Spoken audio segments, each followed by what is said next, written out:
ድንግል ማርያም እመቤቴ መንግሥተ ሰማይ ሊሆን ቤቴ በኃጢአት ጭቃ ብለወስ ቆሜ ከፊትሽ ስወቀስ አንቺ አማላጅ ከዓለም ንጉሥ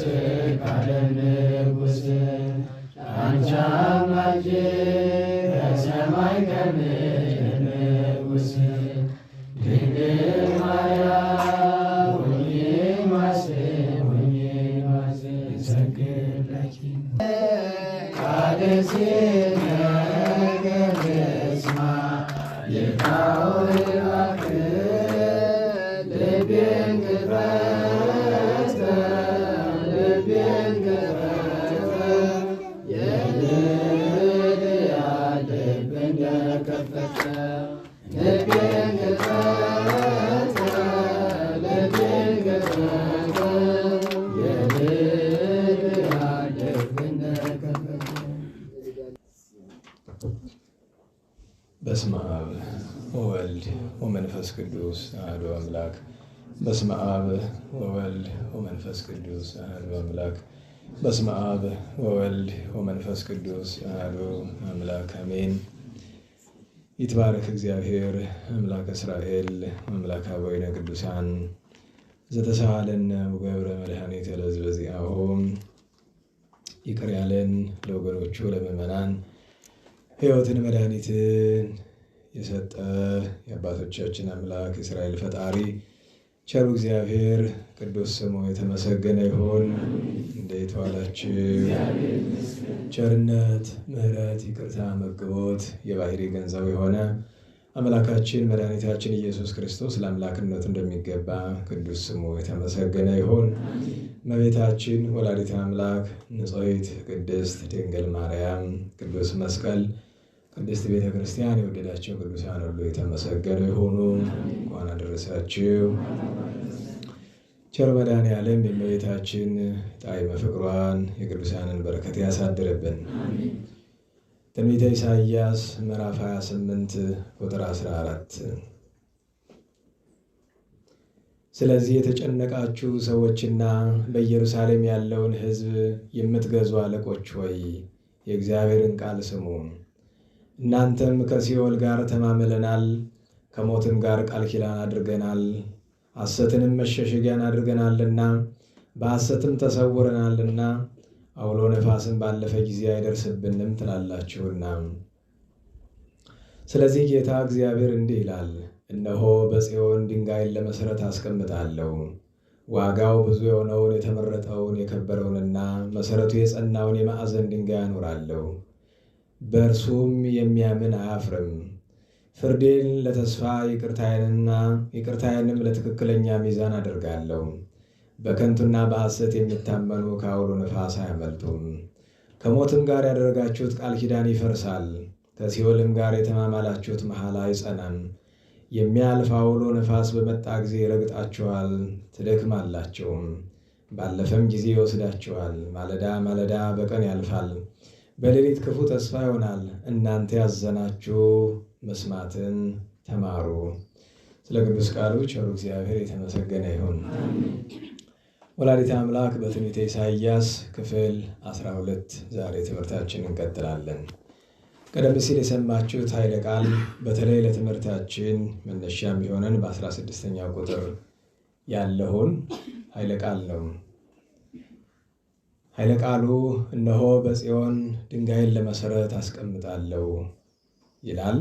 ከታች ድንጋዩ ምን አይነት እንደሆነ ሲነግረን የማዕዘን ድንጋይ ነው፣ ርዕሰ ማዕዘንት ይላል።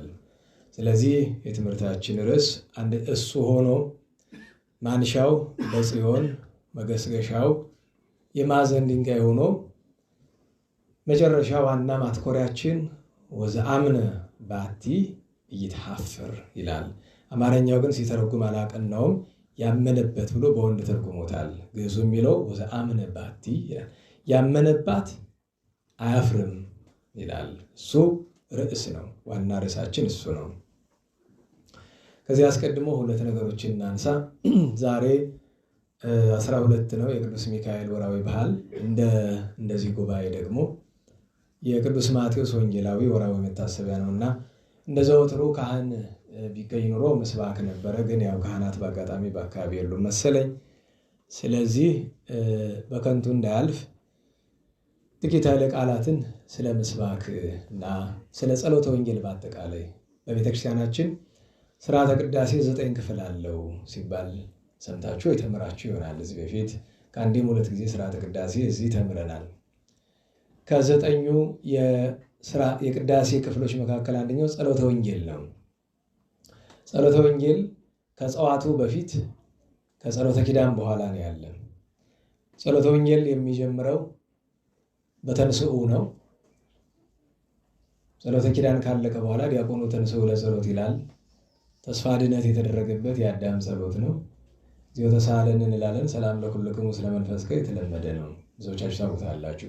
ከዚያ በኋላ ካህኑ እግዚአብሔር እግዚኦ ኢየሱስ ክርስቶስ አምላክነ ዘትቤሎሙ ለአርዳኢከ ቅዱሳን ወለሐዋርያቲከ ንጹሐን እስመ ብዙኃን ነቢያት ወጻድቃን ፈተው ይራዩ አንትሙ ዘትርእዩ ወኢርእዩ ወፈተው ይስሙ አንትሙ ዘትሰምዑ ወይሰሙ ወለክሙሰ ብፁዓት አዕይንቲክሙ እለ ርእያ ወአእዛኒክሙ እለ ሰምዓ ይልና ወከማሆሙ ለነኒ ይረስየነ ወይም አጥብቆ ረስየነ ወደ ራስ አቅርቦ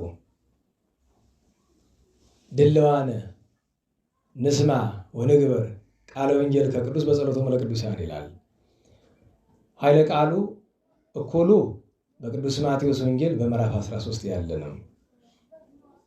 ጌታችን ሐዋርያትን ብዙ ነቢያት ጻድቃን እናንተ የምታዩትን እርሱንም እናቱንም ለማየት ተመኝተው ድምጿን መልኳን እያደነቁ የእርሱንም የእርሷንም መልኳን እያደነቁ ድምጿን እያደነቁ የእርሱንም ይሴኒ ላዩ እሙሉ ደጓ ለማያው እያሉ እያደነቁ ኖረዋል። ብዙዎች ሊያዩ ተመኝተው ነበር። እነ ዳዊት፣ እነ ሰሎሞን፣ እነ ኢሳይያስ እና አብርሃም ተመኝተው ነበር፣ አላዩም። ሊሰሙ ወደዱ፣ አልሰሙም። እናንተ ግን ስላያችሁ ዓይኖቻችሁ ጆሮቻችሁ ንዑዳት ክቡራት ናቸው ካለ በኋላ ሁለተኛው አንቀጽ ልመና ነው። ሐዋርያት ያዩትን ለማየት በተለይ የሰሙትን ወንጌል ለመስማት እኛን የተገባን ያድርገን። ይህም በእኛ አይደለ በጸሎቶሙ ለቅዱሳን በቅዱሳን አማላጅነት ነው ይላል። ጸልዩ በእንተ ወንጌል ቅዱስ ይላል።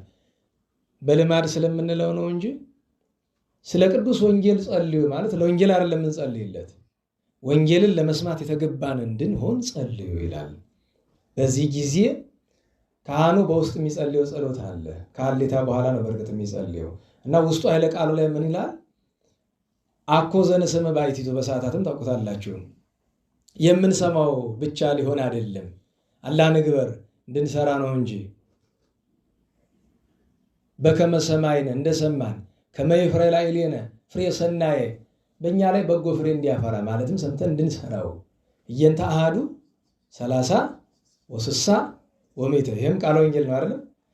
እንደየስጦታችን 30 60 100 ፍሬ እንድናፈራበት ከመትስረይ አበሳነ ለሕዝብከ የወገኖችን በደል ይቅር ትል ዘንድ ወነኩን ድለዋነ ለመንግሥተ ሰማያት። ወንጌል ሰምቶ 1 ሰርቶ ለማፍራት 2 ቢበድሉ ስርየተ ኃጢአት ለማግኘት 3 ለመንግሥተ ሰማያት የተዘጋጀ እንድንሆን የሚል ኃይለ ቃል አለ በውስጡ። ካህኑ የሚጸልየው በለውሳት ስለሚለው ጊዜ አይሰማም። እኛ ግን ከዲያቆኑ ጸልዩ በእንተ ወንጌል ቅዱስ ሲል መልሰን ረስየነ ድለዋነ ለሰሚዐ ወንጌል ቅዱስ ወይም ማለት ይቻላል ይረስየነ። ይረስየነ ካልነ የተገባን ያድርገን ነው። ረስየነ ካልነ አድርገን ነው ተገባን። ወንጌልን ለመስማት ያን ያክል ጥንቃቄ ይደረጋል።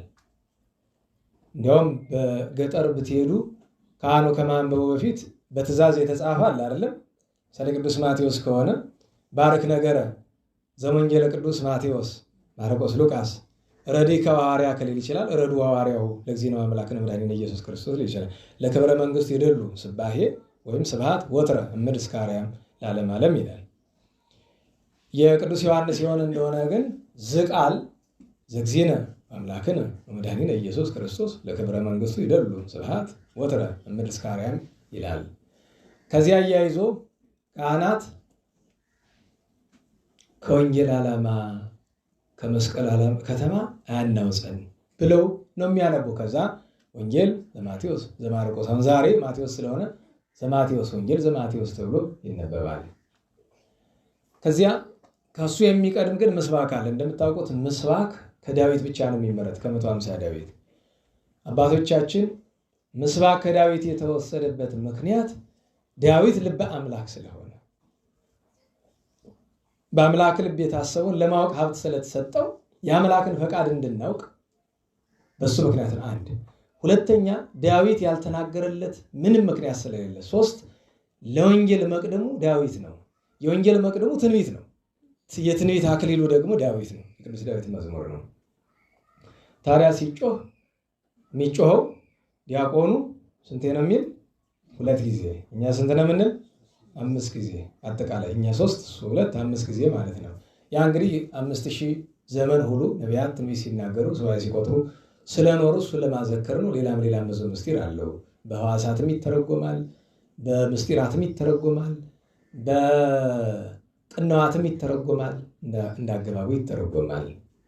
ምስባክ በስርዓተ ቤተክርስቲያን እንድታውቁት ግጻዊ ጥንት ስላልነበረ ስርዓተ ቤተክርስቲያን ዲያቆኑ ራሱ ነው የሚያወጣ ለባሉ የሚስማማው ከዳዊት መዝሙር። አሁን ዛሬ እንደዛ ቢሆን የለንም ጨርሶ ለዕለቱ የሚስማማው ለምስጢር። ዛሬ አሁን ቅዱስ ቆስጠንጢኖስ ነው ቅዱስ ሚካኤል ነው ወይ መልአኩን የሚነካ ሲሆን ሁለቱን አንድ ላይ የሚያገናኝ እሱ ደግሞ ባይሆን ቢያንስ ከሁለት አንዱን የሚነካ ምስባክ መፈለግ አለበት። ግን የቅዱስ ሚካኤል ሲሆን በነገራችን ላይ የቅዱስ ሚካኤል የታየን የሚለው ወይ ሌሎችን መላእክትን የሚነኩ ምስባካት ቀለል የሚልና ስለለመድናቸው ተጽፈው ነው። በባዶ ሜዳ ቢሆን ብዙ ላይ ዞርልን ይችላል እና ከዚያ ይሰብካል። ዛሬ ለምሳሌ የአንገርጋሪው ሌሊቱ የቤቱ ነው ካልተቀየረ በቀር በቅድመ መላእክት ነው አይደል? እዚህ የምርለከ በቅዱሳን መላእክት ፊት ዘምርልሃለሁ፣ አመሰግናለሁ። ወሰግድ ውስተ ጽርሐ መቅደስከ በቅድስና ስፍራ ጽርሐ መቅደስ ባለው ለእመቤታችን ያስተረጉማል። አንድም ለቤተ ክርስቲያን ያስተረጉማል። ውስተ ጽርሐ መቅደስከ በመቅደስ አዳራሽ ውስጥ እሰግድልሃለሁ። አንድም ለመቅደስ አዳራሽ ለቅድስና አዳራሽ እሰግዳለሁ። ወገን ለስምከ ለስምህ እገዛለሁ፣ ስምህን አመሰግናለሁ ይላል። የቅዳሴው ምስባክ ደግሞ እንደ ፍልሰታ ከሆነ ተቀወም ንግሥት በየማንከ ንግሥቲቱ እመቤታችን በቀኝ ትቆማለች። በአልባሰ ወርቅ ኦጽፍት ወሁብርት ወርቀ ዘቦ ግምጃ ተነጎናጽፋ ንጽሕና ድንግልና ቅድስና ገንዘብ አድርጋ በቀኝ ትቆማለች። ስሚ ወለቴ ያለ ነቢይ ነውና ሁሉን ወለቴ ወልድዬ ይላል እንጂ እሜ ባለ በቀና ነበረ። ግን በስጋ ልጁ በጸጋ ነናላችሁ በስጋ ልጁ በጸጋ እናቱ ናት አይደለም? ወለቴ ወርኢ ልጄ ስሚ አስተውይ ወአጽሚ እዝነኪ በማስተዋል አድምጪ። በጥንት አማርኛ ጆሮሽን ቀቅረሽ አድምጪ ይባላል። በደንብ አጽማ አዝኖ ይላል፣ ጆሮውን ቀቀረ ይባላል። በደንብ ለማድመጥ ማለትም ጆሮ በሁሉም አቅጣጫ የሚመጣውን ድምፅ ስለሚያስገባ አጽም ካለ ምን ማለቱ ነው? ሁሉም ትተው ወደ አንድ አቅጣጫ ብቻ አድርገው ነው። አሊያ ማዳመጠች መስማት ማለት ድምፁ አልፎ መግባቱን መንገድ ነው። ወአጽሚ እዝነኪ ርእሲ ይዝበኪ እያለም ይቀጥላል።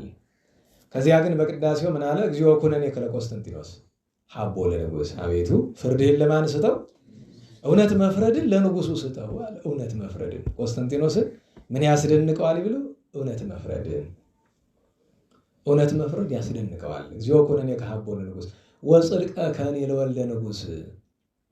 እውነትንም ማለትም ወደ ምስጢሩ ሄደው እውነት መፍረድንም አንድም ጽድቀ ከኔ ያለ ኦሪትንም ወንጌልንም ግለጥለት። ከመ ይኰንኖሙ ለሕዝብከ በጽድቅ ሕዝብህን በእውነት ይገዛ ይፈርድ ዘንድ መማለጃ ሳይበላ ለሀብታም ለድሃ ሳያደላ እንዲፈርድ ግለጸለት ብሎ ለንጉሥ ሊለምኑለት ይገባል። ከጥንት አንስቶ ይለመናል። የምንለምንለትን ንጉሥ እንጸልይለትን ጳጳስ ያምጣልን መድኃኒዓለም። በዚያው አያይዘው ነው ታሪኩን ነገር ምክንያቱም የምስባክ ነገር ስለሆነ ከዚያው ጋር አያይዞ እንዲያው በከንቱ ከሚቀር እንደዚያ እናንሳው ብዬ ነው። ዜማ ነክ ነገር እንዳናስገባ ወዲህ ሰዓት ይጋፋል። ሁለት ባለቤት ስላለው ለባለቤቶቹ እንተዋዋለን። እሱን አይደለም ግን እግረ መንገዱን ቅድም ዲያቆኑ ጸልዩ በእንቲአነ እያለ ሁላችንም ዲያቆን ነን እንደዚያ ብለን ስንል ምን እያልን እንደሆነ እንዲህ ሁሉ እንዲሁ ለማሳያ ነው እሷን ያነሳሁት እንጂ ብናስተውለው ጸልዩ በእንቲአነ ምን ማለት ነው ሲተርጉሙት ትዝ ብሎን ያውቃል? እነዚያ ዲያቆናት ስንል ህዝቡም እንደዛ መባሉን ይሰማል፣ ግን እያዳመጠ አይደለም። ለምን? የቋንቋም ችግር አለ። በቋንቋም በአማርኛም ቢነገር ለአንድ ቀን ነው በኋላ ትርጉም አይሰጠውም፣ ሰለቸዋል፣ ወይ ብዙ በጆሮ አልፎ ነው የሚሄድ እና ጸልዩ በእንቲአነ ብሎ ስለኛ ብቻ ሳይሆን ምን ይላል? ወበእንተ ኩሎሙ ክርስቲያን ብሎ ግን በእንተ ኩሎሙ ክርስቲያን ብሎ ስለ ሁሉ አይደለም። እለ ይቤሉነ ምን የሚሉን ቀጥሎ ምንድን ነው? አዎ ስለ ሙታን የሚደረግ ልመናም ጭምር ነው። ተዝካሮሙ በሰላም በፍቅር በአንድነት ነው አይደል? ቀጥሎ ምንድነው? ወፍቅረ ኢየሱስ ክርስቶስ ሰብሖ ወዘምሩ። የምታመሰግኑትን ምስጋና ስለማን ፍቅር አድርጉት? ለጌታችን ኢየሱስ ክርስቶስ። በዚህ ሰዓት ሥርዓተ ቤተክርስቲያን ምን ይላል? ሰብሕዎን አስገባ ይላል። ቀጥሎ ቅዱስ ቅዱስ አይደለም፣ ሰብሕዎን አስገባ። ሰብሕዎ ለእግዚአብሔር በቅዱሳኑ፣ ሰብሕዎ በጽንዕ ኃይሉ፣ ሰብሕዎ በክህሎቱ፣ ሰብሕዎ በከመ ብዛዕ እበዩ፣ ሰብሕዎ በቃለ ቅርብ፣ ሰብሕዎ በመዝሙር ወበመሰንቆ፣ ሰብሕዎ በከበሮ ወበትፍስሕት፣ ሰብሕዎ በአውታር ወበእንዚራ፣ ሰብሕዎ በጸናጽል ዘሰናይ ቃሉ፣ ሰብሕዎ በጸናጽል ወበይባቤ ትልና ኩሉ ነፍስ ሲርበው ለእግዚአብሔር ትልና ስብሐት ለአብ ወወልድ ወመንፈስ ቅዱስ ለዓለም ወለዓለም ዓለም። ከዚያ በኋላ ነው ቅዱስ ቅዱስ ተብሎ የሚወረድ። ደግሞ ሥርዓተ ቤተክርስቲያን እንድታውቁ ቅዱስ ስሉስ ድርገት ሲወረድ አለ መጀመሪያ የሚባል ቅዱስ ስሉስ የሚባልበት 3 አንቀጽ ነው ያለ። የመጀመሪያው ካህናት ከውስጥ ተቀብለን ካፋችን እንዳለ በህሊናችን ነው የምንለው። መጀመሪያ ግን እኛ ነገር ችኮላ ነው ብን ስለምንል ነው እንጂ ሌላው ቦታ በዜማ በምን ስንለጥጠው እንቆይና እዚያ ላይ ስለምንቸጋገር ነው እንጂ ጣል ጣል አድርጎ መጥቶ እዚያ ላይ ስጋው ደግሞ ከአንደበታችን ውስጥ እያለ ስጋውም ደግሞ አፋችን እያለ ገና በዚያ ሰዓት በህሊናችን ቅዱስ እና ይበሉ ዘንተ እንዛሃሎ ውስተ አፍሆሙ ስጋ ቅዱስ ይላል። ገና ከአፋቸው ውስጥ እያለ እንደምን ይጮት ቢሉ በህሊናቸው ቅዱስ ቅዱስ ቅዱስ ስሉስ ዘይትነገር ሀበኔ ከመንሳ ብሎ ስማ እያለ አንተን 3 አንቀጽ እስከምትል ድረስ አባይምሮ ይባላል። ከዚያንን ማዋጥ በነገራችን ላይ ምዕመናን 3 አንቀጽ እያቸዋላል። ሁለተኛው አንቀጽ የሚባለው ጸልዩ በእንቲአነ ሰብሖ ከተባለ በኋላ ስንወርድ ቅዱስ ስሉስ እያልን እንወርዳለን። ከዚያ ግን ምዕመናን ሲቀበሉ ተቀብለው አሁንም በአንደበታቸው ውስጥ እያለ በእርግጥ ያን ይዛችሁ ጸበል ያዘው ዲያቆን ምንድነው እንካ እንጂ ማለት ለሱ የሚያስበው ምንድነው? አፋችሁን ዘግታችሁ ዝም ብላችሁ ምክንያቱም የተወሰነ ሰከንድ ይወስዳል ያለ እስከምትጨርሱትና ግን ግድ የለም ለእናንተ ስለማይመች ያለው አማራጭ ነው። ተቀብላችሁም ቢሆን ሄዳችሁ በአንደበታችሁ ማለት እንኳን ቢከብዳችሁ ባይመሯችሁ ሰው ስጋውን ደግሞ ተቀብሎ ያንን ሳይል መቅረት አይችልም። ቅዱስ ስሉስን በምን ምክንያት ነው ያመጣሁት? እንደዚያ እና ለሁሉም ጸልዩ በእንቲአነ ያለው የቅዱስ ጳውሎስ ቃል ነው እንድታውቁት። ስለኛ ጸልዩልን ይል የነበረ ቅዱስ ጳውሎስ ነው። ወደ ትምህርታችን እንምጣና ዛሬ ቅዱስ ሚካኤልና ቅዱስ ቆስጠንጢኖስ በአንድነት ነው እናከብራቸው። ቅድም ጊዜ ኮነን የከን አንስተናል። ቅዱስ ቆስጠንጢኖስ አብሆሙ ለነገሥት መሲሐውያን ይላል። ክርስቶስ ላደረባቸው ክርስቶስን ለሚያመልኩ ነገሥታት ሁሉ አባት ነው። በነገራችሁ ላይ አይታሰብም ሰው ቅዱስ ቆስጠንጢኖስን በዚያ ዲዮቅልጥያኖስና መክስሚያኖስ ዓለምንም ሽክ አድርገው ባጠፉበት በጣዖት አምልኮ በሞሉበት ዘመን ላይ አንድ ምን እናቱ ክርስቲያን ብትሆን ያልተጠመቀ አባቱ ደግሞ አረማዊ የነበረ ምን እንኳን ቅንነት ያለው ሰው ቢሆን አባቱ ፍትረት ባያጓድልም ግን ለጦርነት በሄደበት ሁሉ ብዙ ግፍ የሚያይ ሰው የነበረ እናቱ ቅድስት እሌኒን ዛሬ እናከብራታለን። ያላጠመቀችው ፈሊጥ ነው። አንደኛ አደጋ ሊደርስበት ይችላል ክርስትናው ቢገለጥ ማለት ነው። ሁለተኛ ነገር አባቱ አረማዊ ስለነበረ በጊዜው በአካባቢው ተቃውሞ ሊገጥመው ስለሚችል መንግስቱን ለሱ ለማስተላለፍ ሊቸገር ይችላል። ስለዚህ ሁሉን ነገር ሰርታበት ጥምቀቱን ግን አቆይተዋለች። ያ ዘመነ አጸባ ነው እና በዚያ ወራት ቆስጠንጢኖስን ያክል ንጉሥ ማግኘት ቀላል አይመስልም። እግዚኦ ኩነኔ ለምሳሌ ለቅዱስ ቆስጠንጢኖስ ብትተረጉሙት አንድ ጊዜ ቅዱስ ቆስጠንጢኖስ በቤቱ ተቀምጦ እያለ ጉባኤ ሰለስቱ ምዕት እየተካሄደ ነው ያለ። አባቶች ተሰብስበዋል። 318 ቅዱሳን ሊቃውንት እየመከሩ እያለ እሱ በቤተ መንግስቱ አለ እና ጃግሬው የቤተ መንግስት በረኛው እየሮጠ መጥቶ ኧረ ከአቅማችን የሆነ ነገር ገጥሞናል እባክህ እኛ ልንታገለው የማንችለው ሰው መጥቷል። አይ ድሃ ይሆናል ወይ የተገፋ ይሆናል አስገቡት አላቸው። አስገቡት። እየተገማሸረ ገባ። ሲያዩት ድሃ ይመስል እና እግዚአብሔር ከሰው ሁሉ አብልጦ በዚህ ዙፋን ያስቀመጠ ለድሃ በረኛ ልታስቀምጥበት ነው ለተገፋ ብሎ ተቆጥቶት እንካይን ደብዳቤ ይህን ደብዳቤ የሚመስል እምነት ያለው በሙሉ እውነተኛ ነው፣ ሌላው ግን መናፍቅ ነው። ይሄን ወቅ ብለን ደብዳቤ ሰጡት። ጣራውን ሰንጥቆት አረገ። ሚካኤል ነበር እንድታውቁት መልአኩ።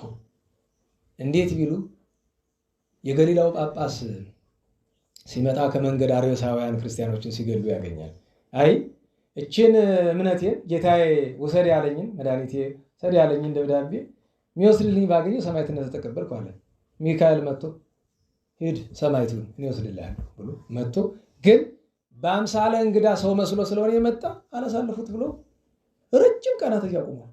ብዙ ቀን ያቆማል። በዛ ነው ለምንድነው በር ያስቆምከኝ የኔ ያክል ነው። ምክንያቱም በአምሳለ ላይ ስለቆመ እንጂ እንደመላከፍኩም ቢገልጥ ሰውም አይቆም ከፊቱ። እንደዚህ አሁን ገብቶ ወዲህ ጥቂት ገስጾት ወዲህ መሰረተ እምነትን ሰጥቶት አርጓል። ረዳትነቱ በብዙ ነው። ከዚህ ሁሉ አስቀድሞ ግን ቆስጠንጢኖስ በበራንጥያ አሁን ቢዛንታይን በሚባለው ወይም ቱርክ የሚባለው ጥንታና እስያ በሚባለው አካባቢ ነግሶ እያለ በላይኛው ክፍል በታችኛው ዲዮቅልጥያኖስ አለ፣ በስተግራ በምዕራቡ ሮም ደግሞ መክስሚያኖስ አለ። በዚያ ነግሶ እያለ በሮም ያሉ ክርስቲያኖች ደብዳቤ ይልኩለታል። ታዲያ ደብዳቤ ሲልኩ ከቅዱሳት መጻሕፍት የተቃጠለውን ቅዳጅ ከመስቀል ከተቃጠለው የተረፈውን ይልኩለታል። ይሄው ተመልከት፣ የመስቀል ስባሪ የጽና ስባሪ ይልኩለታል።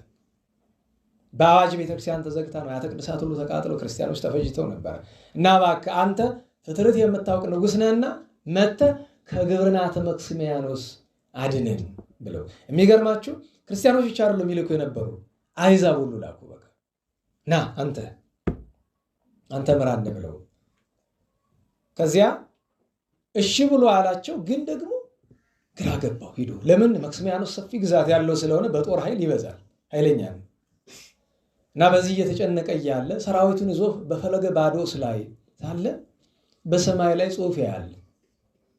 ከዋክብት እንደ ቅርጽ ነገር ይዘው መስቀል አብርሃ በከዋክብት አሰርገው በሰማይ ሲባል ዘማላችሁ አይደል?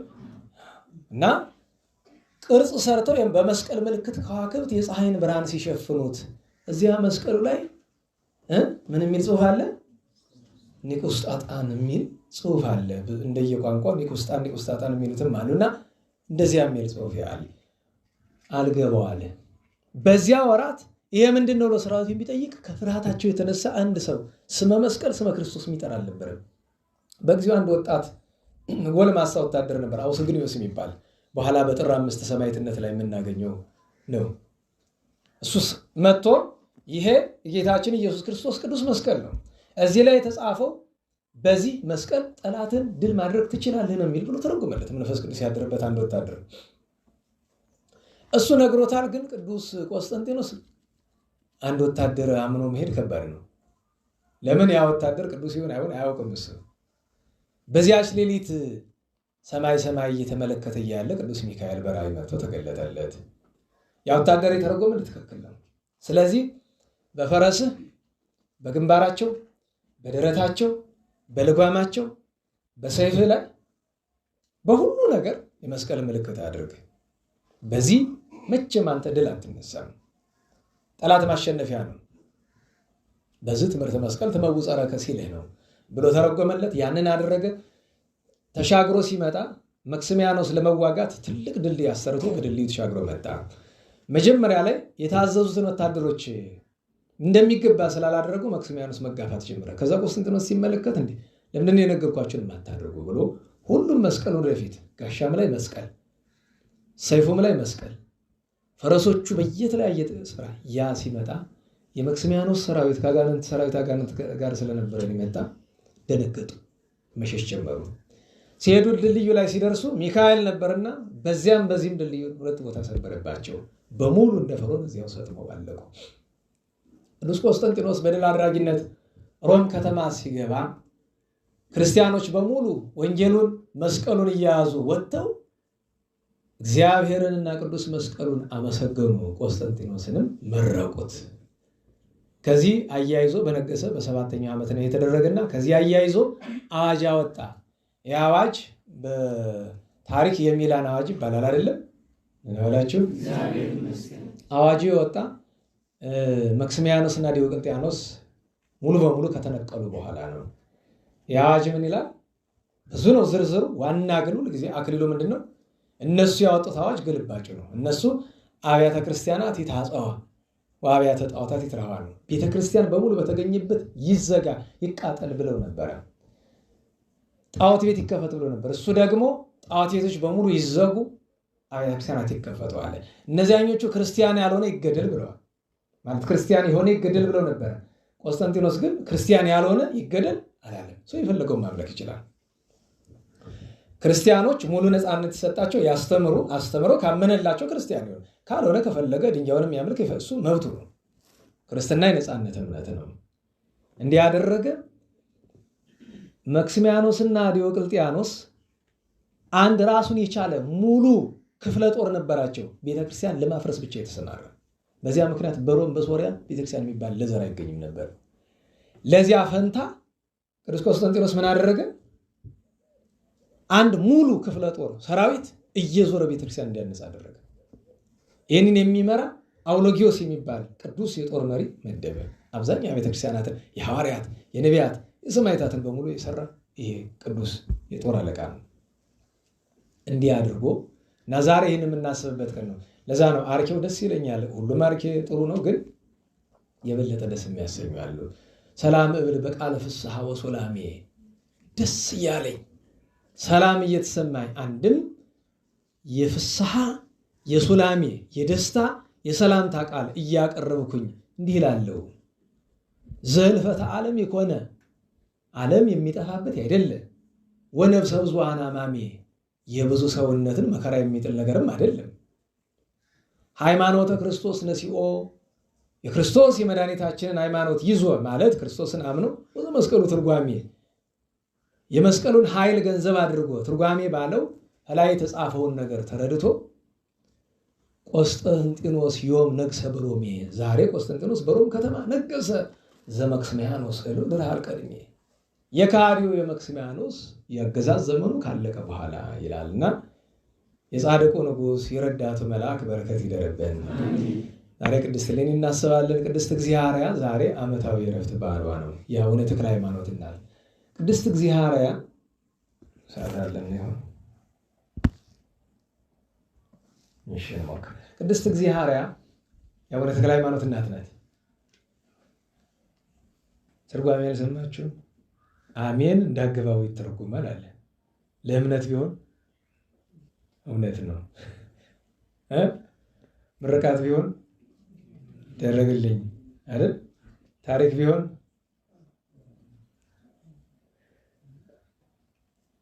የሆነ ነገር ሲባል እንትና ታውቅ። ሰሞኑን የሚመላለስ አንድ ቪዲዮ አለ አይደል? በየኢንተርኔቱ የሆነ ገበሬ በቅሎ ላይ ተቀምጦ ይፎክራል። ግን ፉከራው 100% ወንጌል ነው ተከላለ። የዚህ ዘመን ማንም እኔ ነኝ ያላስተማሪ የማይሰብከው ወንጌል ጨዋ አንደኛ ያን ሁሉ ትምህርት ምን አገኘው? ገጠሪያው እዚያ ያለው ከቦ እኔ በነገራችን ለቅሶ ላይ ነው። ኋላ መጨረሻው አካባቢ ይታወቃል ለቅሶ ላይ እንደሆነ። ለቅሶ ላይ እየፎከረ ነው፣ ግን በቅሎ ላይ ተቀምጦ ነው። በነገራችን እንደ አካባቢው ባህል ነው። እኛ አካባቢ ላይ ሰው ከቦ መሀል ላይ ነው፣ ግን እዚያ ፎካሪ በቅሎ ላይ ወይ ፈረስ ላይ ነው የሚቀመጥ። እዚያ ላይ ተቀምጦ ተረኛ ፎካሪ ሲመጣ እሱ ይወርድለታል፣ ያን በቅሎ ላይ ይቀመጣል። እሱ ግን ንጹህ ናት። የሚገርማችሁ 100% ዘመኑን ይሄ ካህን ነኝ ብሎ ክፉ የሚሰራውን ዝርዝር፣ ጻድቃን ካህናትን ዝርዝር፣ የምዕመኑን ችግር በዝርዝር፣ ጽድቁንም በዝርዝር፣ የጌታችን መምጫ እንደደረሰ በዝርዝር እኔ ይገርመኛል በጣም። እንዲያውም የሆነ ሰው ልኮልኛል፣ ትልቅ ሰው በጣም መላው የሚያስተባብር አንድ ሰው በዋትሳፕ ልኮት፣ መጀመሪያ ግን ሌላ ሰው ልኮልኝ አይቼው ነበረ እና በጣም ግሩም ነው። እና ታዲያ ፉከራ ላይ ፎክሮ የተናገረው ነገር ትክክል ከሆነ ምንድነው የሚሉት? በቅኔም በፉከራም እንደዚያ ነው አይደል? ምንድነው የሚሉት? እውነት ነው። በቅኔ የሆነ እንደሆነ ይበል ይባላል አይደል? ድንቅ ነው ይበል ይባላል። እና እንደዚያ ነው እንጂ ጨብጨብጨብጨብ የለምስ ሞራል እኮ እየሰጣችሁ አይደለም ይላል። ምንድን ነው ግን ሞራል? መጀመሪያ ነገር በነገራችሁ ላይ ሞራልን ግን ምን ብለን ተርጉመ ነው ሞራል ስጡ የሚል? በነገራችሁ ላይ ሰው እኮ ያልተማረ ሰው እኮ አሁን በዚያውን ግዕዝ አውቃለሁ ብሎ በማያውቀው እንግሊዝኛ ውስጥ ለምን ይገባል? እሺ ግዕዝ ያውቃል፣ ጥሩ ነው። ሞራል ምን ማለት ነው? መጀመሪያ ነገር እስቲ ሂዱና የአመከረኛ ዲክሽነሪያችሁ ገለጥ አድርጉት ካላችሁ ነው ያኖራችሁ ብዙዎቻችሁ፣ ወይም ሞባይላችሁ ላይ ገለጥ አድርጉና እዩት። ሞራል ጭብጨባ የሚል ነገር ካለው እስቲ ይሁን እኛም እንድናጠናው እንዳዲስ እስቲ ሞራል ብሎ ጭብጨባ የሚል ካለ እስኪ ነገራ ስለሚገባኝ ነው። እኔ እውነቴን ነው። እዛ ደቀ መዛሙርት ሊመረቁ ሲሉ አንዳንድ ኮርስ ከተጠራሁኝ መጀመሪያ የምላቸው ነገር አደራችሁ ስትሰብኩ እንግሊዝኛ እንዳታስገቡ። ምክንያቱም አንዳንዱ ጨዋ ግዕዝ ጠቀስ ሲያደርግ ያሳቅቃል አይደል? በተለይ ወደ መሀል ሀገር ያሉት ያሰቅቃል። እውነቴን ነው። ግዕዝ ጠቀስ ሲያደርግ ያልባለበት ሆኖ እሱም አፉ ላይ ይታወቃል። ትንሽ ሰቀቀን እየተሰማው ነው። የሚታወቅ የሚላለው ሩቁ ቅርቡ፣ ወንዱ ሴቱ፣ ብዙ ነጠላው፣ ተነሽ ተጣዩ፣ ሰያፍ ወዳቂው ችግር እኮ ነው። 20-30 ዓመት እንኳ ሊቃውንት እግር ተቀምጠን አነበበነው እንኳ ገና እኮ 10% ነው የተረዳ ነው አይመስለኝም ብዙ እየሳሰበው እና ልክ እንደዛ ዝም ብሎ አንዳንድ ጊዜ እንግሊዝኛ ተው ለኛም ያጻይፍብናል። መቼም እንግሊዝኛ ባናውቅም መቼም ደግሞ ስም አለና 12 ዓመት 20 ዓመት ተምረዋል ምናምን እንባላለን። እንዴት ዋላችሁ? እና ቅድስት እናታችን ስለ እግዚአብሔር የተናገርኩትን ነገር ሰምታችሁ ዝም ስትሉ በዚያ ምክንያት ነው የመጣ። ቅድስት እግዚአብሔር የአቡነ ተክለ ሃይማኖት እናት ናት። አሁን ማለት አይደል? የጸጋ ዛፍ ሚስት ናት፣ ቅድስት ናት። አዎ አጭር ታሪክ ልንገራችሁ፣ የሁለት ደቂቃ ታሪክ። ቅድስት እግዚአብሔር ቅዱስ ጸጋ ዛፍ ወደ ላይ ሀረገ ትውልድን በሙሉ ተቆጥሩት ካህናት ናቸው። ካህን ያልሆነ ሀረገ ትውልድ አታገኙ። በመሃሉ ጠቅላላ ሊቃውንትና ካህናት ናቸው። በቅድስት እግዚአብሔር ሀረገ ትውልድ መኳንንት ናቸው፣ የነገሥታት ዘር ናቸው። ለምሳሌ እሷ አባት መድኃኒ ነግዚ ይባላል፣ የቅድስት እግዚአብሔር። እናቷ አባ ጻድቅ መድኃኒ ነግዚ፣ እናቷ ቅድስት ዮልያና ይባላሉ። ከዛ ሀረገ ትውልድ ማቴዎስ እያላችሁ ብትሄዱ ጠቅላላ መኳንንት ናቸው። ማቴዎስ ማለት እንግዲህ የዳውሮ የፈጠጋር ገዥ ነው። ዳውሮ ፈጠጋር ሲባል መንደር እንዳይመስልህ፣ ማለትም ዛሬው ስሙ ብንጠራ ሰው ቅር ሊያሰኝ የሚችል ሰፊ ሀገር ነው። ራሱን የቻለ ክልል የሚያክል ነገር ነው። ያን የሚገዙ የነበሩ ናቸው። እና ወላጆቿ አስተምረው አሳድገው ስርዓት አስይዘው መልክ ከደም ግባት። በነገራችሁ ላይ ሞተለሚ አንድ ቀን ለመጀመሪያ ጊዜ ሞተለሚ ሲያያት ምንም ማለት ዘሎ አንቆ ሊስማት ነው የነበረ። መልአከ እግዚአብሔር ገፍትሮ አተረፋት እንጂ ለምን አይቶ መታገስ አልቻለም። መልኳ ያን ጊዜ እኮ እድሜዋ ትንሽ ጠና ብሏል። የቅድስት ሳራና የእግዚአብሔር ነገር ያስገርመኝ። ምክንያቱም እግዚአብሔር ትክክለኛ ዋናው ስሟ ማን ነው? ሳራ እኮ ነው የምትባለው። እግዚአብሔር እኮ ለምስጋና ያወጣላት ስም ነው። የጸጋ ዛፍ አባት በአንዳንድ ድርሳን ደግሞ አያቱ ሕይወት ብነ በጽዮን ነው ይላል። ገድሉ ላይ ደግሞ ዘካርያስ ነው ይላል። ጠባዩን አይቶ እችስ ጌታ የመረጣት ተክክል እግዚአብሔር ያላት እንጂ ስሟ ማን ነው? ሳራ ነው። መልከ ደም ግባት ያስተባበረች ሙያ ያላት እንዳትረሱ። እውነቴን ነው። አሁን ደግሞ በዛ የሚሰሙት ይኸው እንዲህ እያደረገ ሙያ የሌላት ሴት አግብተህ ምን ሊያደርግልህ? አይ ሰራተኛ እየሰራ ያበላል። ያማ እሷም ማትቀር ሰራተኛ ማትቀጥር ዝም ብለህ ማለት ሙያ ያስፈልጋል። ወጣ መስራት አትችሉም? መቻል አለባችሁ። አንዳንዶቻችሁ እውነቴን ነው። እንጀራ ጋግሩ። እውነቴን ነው። ስፌት፣ ጥልፍ እወቁ። ዶክተር ነኝ ምናምን አይሰራም። እውነቴን ነው። ዶክተር ነሽ ብሎ የሚያገባሽ አታገኝም። ዶክተር ነሽ ብሎ ካገባሽ ገንዘብሽን ነው የሚፈልገው፣ አንቺን አይደለም። ወይ ደግሞ ሲታመም እንድታክል ነው። ስለዚህ ባል አይደለም፣ ወይ ታማሚሽ ነው ወይ ጥገኛሽ ነው። እውነቴን ነው። እና እንዲህ ነኝ እንዲያ ነኝ አይሰራም። ያስፈልጋል። ሴት መሆናቸው ምን ይታወቃል? እና እሱንማ እና እንዲያ የተከበረች ናት። በኋላ ወላጆቿ ለአካለ መጠን ስታደርሳዩ እና የዘካርያስ ቤተሰቦች ለልጃችን ለዲያቆኑ ለጸጋ ዘአብ ሚስት እንፈልግለት ብለው ሚስት ፍለጋ ቢወጡ መልኳ፣ ጠባይዋ፣ ሙያዋ እንዴት ሁሉ ተሟልቶ ይገኛል። እናንተ ደስ አሰኘቻቸው። እንደወጉ ጠይቀው ማጫውን ሰጥተው በተክሊል ድረዋቸዋል። ግን ልጅ አጥተው ይኖራሉ። ግን ሄዳ የምትኖር የነበረ ከጸጋ ዘአብ ቤተሰብ ጋር ስለነበር ጠባዋን ሙያዋን አይተው ምን ሳራ ይችንማ ዚያሪያ ይበሏት እንጂ ብሎ ተባለ። በዚያው ተለምዶ ቀረ እና የቤተሰቦቿ በሙሉ እመቤታችንና ሚካኤልን የሚወዱ ናቸው ጠቅላላ።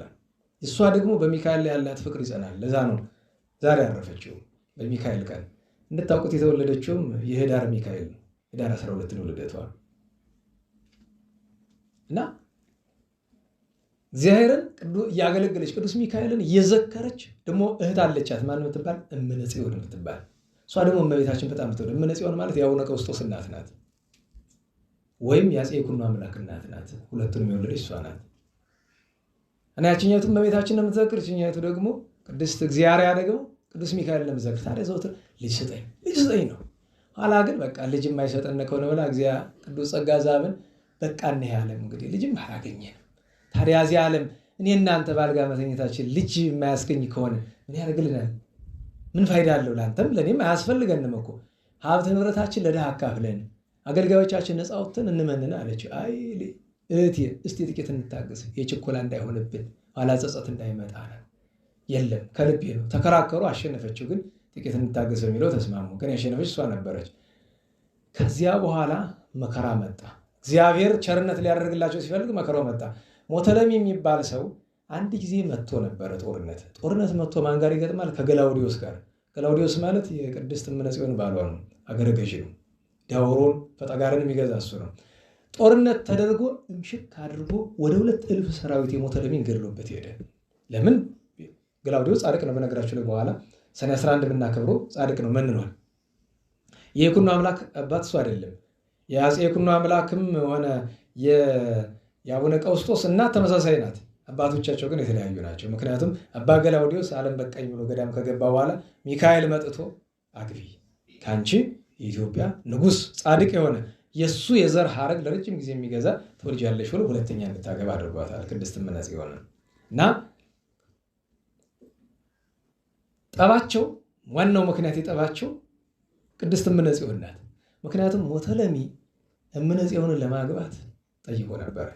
ምክንያቱም የእምነ ጽዮን አባት ማቴዎስ ይባላል እና ስትጠየቅ እሷ አሞኛል ብላ ተኛች። ምክንያቱም ሞተለሚ ጣዖት ነው የሚያመልክ። ነገሩ ጋብቻው የምን ይባላል? የፖለቲካ ጋብቻ ይባላል። አውቃላችሁ? የፖለቲካ ጋብቻ እንደዛ ነው። እና አፄ ዘርዓ ያዕቆብ ሚስት እኮ ከሀዲያ የመጣች ናት። ስሟ ተቀይሮ ነው እንጂ እኮ እስላም ነው የነበረች። ግን በኋላ እሷን የሚያክል ክርስቲያን አልተገኘም እኮ።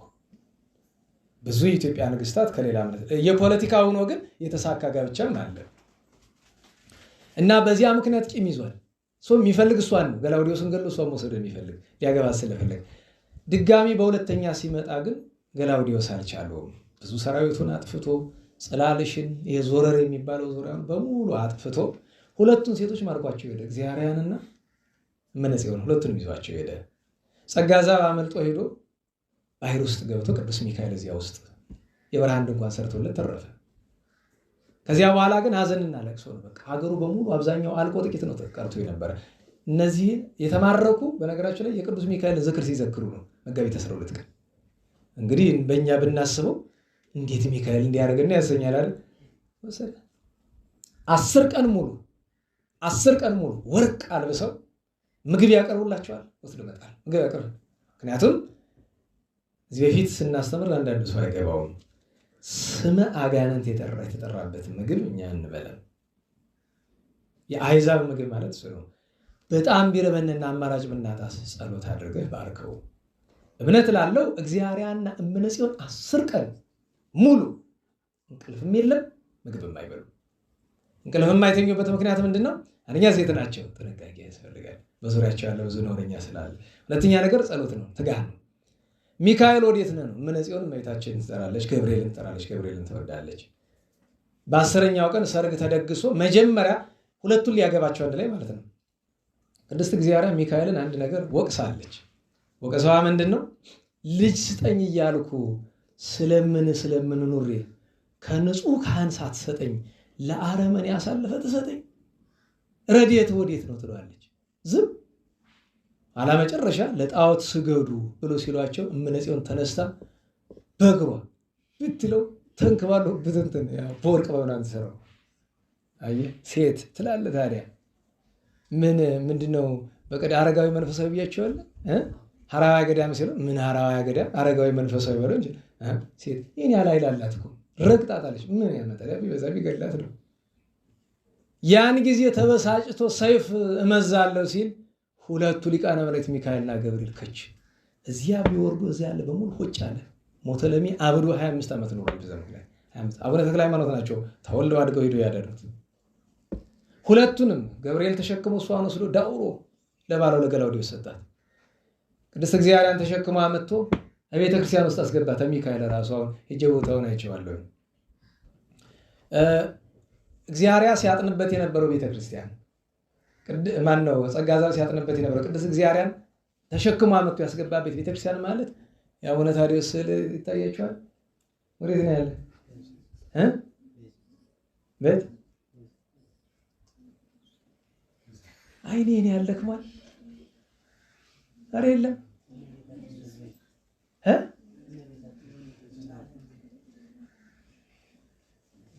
በዚህ በመካከል ነው። ይሄን ያህል እንዲያው ከዚህ ቅርብ ቅድም ራሱ እዛ ቁጭ ብዬ ወደ ርቀት እያየሁ ዛፉ ይታየኛል አይታየኝም፣ ይሄ ኃይል እንዴት ነው እያልኩኝ ስራ ፈትቼውን እንጂ ይሄ ስዕል አድኖ ማለት ያ ቤተ ክርስቲያን ራሱ ነው። እዚያ ውስጥ ነው የወጣው። ታውቃላችሁ ይሄ ስዕል አድኖ የገዳሙ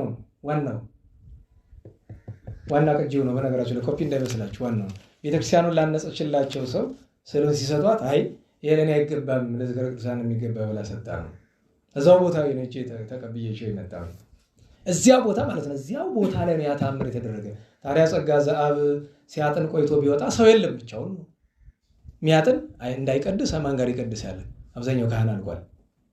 ስለዚህ ማይጠንት ነው ጧት ማታ እና መጣ ተሸፋፍና ስታወራው ብዙ ነገር አለችው ለመፈተን። እንዲያው ሚስቱ የሞተችበት እንደዚህ አይነት ካህን አለ ተብሎ አንተን ላገባን የመጣው ሀብታም ነኝ ብዙ ወርቅ ብር አለኝ እንደዚህ አላለች። አንቺ ምን ክፉ ነሽ እንዴ? አይሆንም እንዴ ሰው ከሞተ እሷ እኮ ሞታለች፣ እዚህ በኋላ ተስፋ የለም። ሚካኤል አለ ያስነሳታል። ከሞተችም አሊያ ደግሞ ይቀራል እንጂ በኋላ ጥንካሬው አድንቃ እኔ እንጂ እግዚአብሔር ነኝ ብላ በኋላ እንዲያው ተሸፋፍነሽ ነው ድምፅሽማ እሷን ይመስላል እንዲያ ብለው ኋላም ቅዱስ ሚካኤል መጥቶ የምስራች ነግሯቸው አቡነ ተክለ ሃይማኖትን ወልደው አቡነ ተክለ ሃይማኖት ተወልደው ታኅሳስ 24 ተወልደው ታኅሳስ 26 እሁድ ነበረ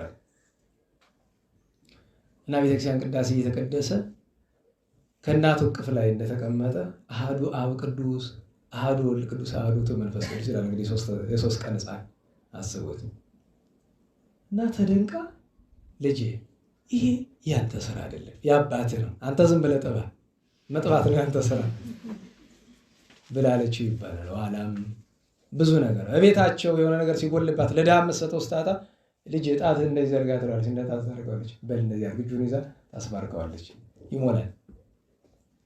እና አቡነ ተክለ ሃይማኖት እና አቡነ ቀውስጦስን አዝላ አቅፋ በስርዓት አስተምራ አሳድጋ አቡነ ተክለ ሃይማኖት 19 ዓመት ከመንፈቅ ሲሆናቸው እናታችን እግዚአብሔር ጸሎት አድርጋ በሚካኤል ቀን መልአኩ ራሱ መጥቶ ቃል ኪዳን ስምሽን የጠራ ብሎ ቃል ኪዳን ሰጥቶ በዚህች ቀን አርፋ ተቀብራለች። መቃብሯን እጅ በአካል አለ መቃብሩ እስካሁን ድረስ ቁጭ ብሎ እንዳለ እንደው ተጠብቆ ነው ያለ።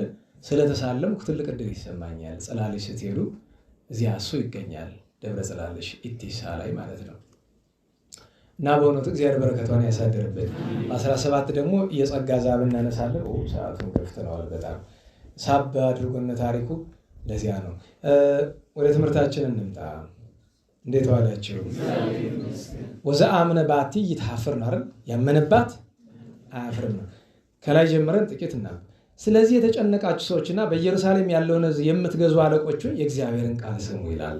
ተግሳጹ መጀመሪያ በጥሬው ለነሱ ነው። እናንተ ከሲኦል ጋር ተማምለናል። በነገራችሁ ላይ ትልቁ ህመም እሱ ነው። በብሉይ ኪዳን የነበሩ ሰዎች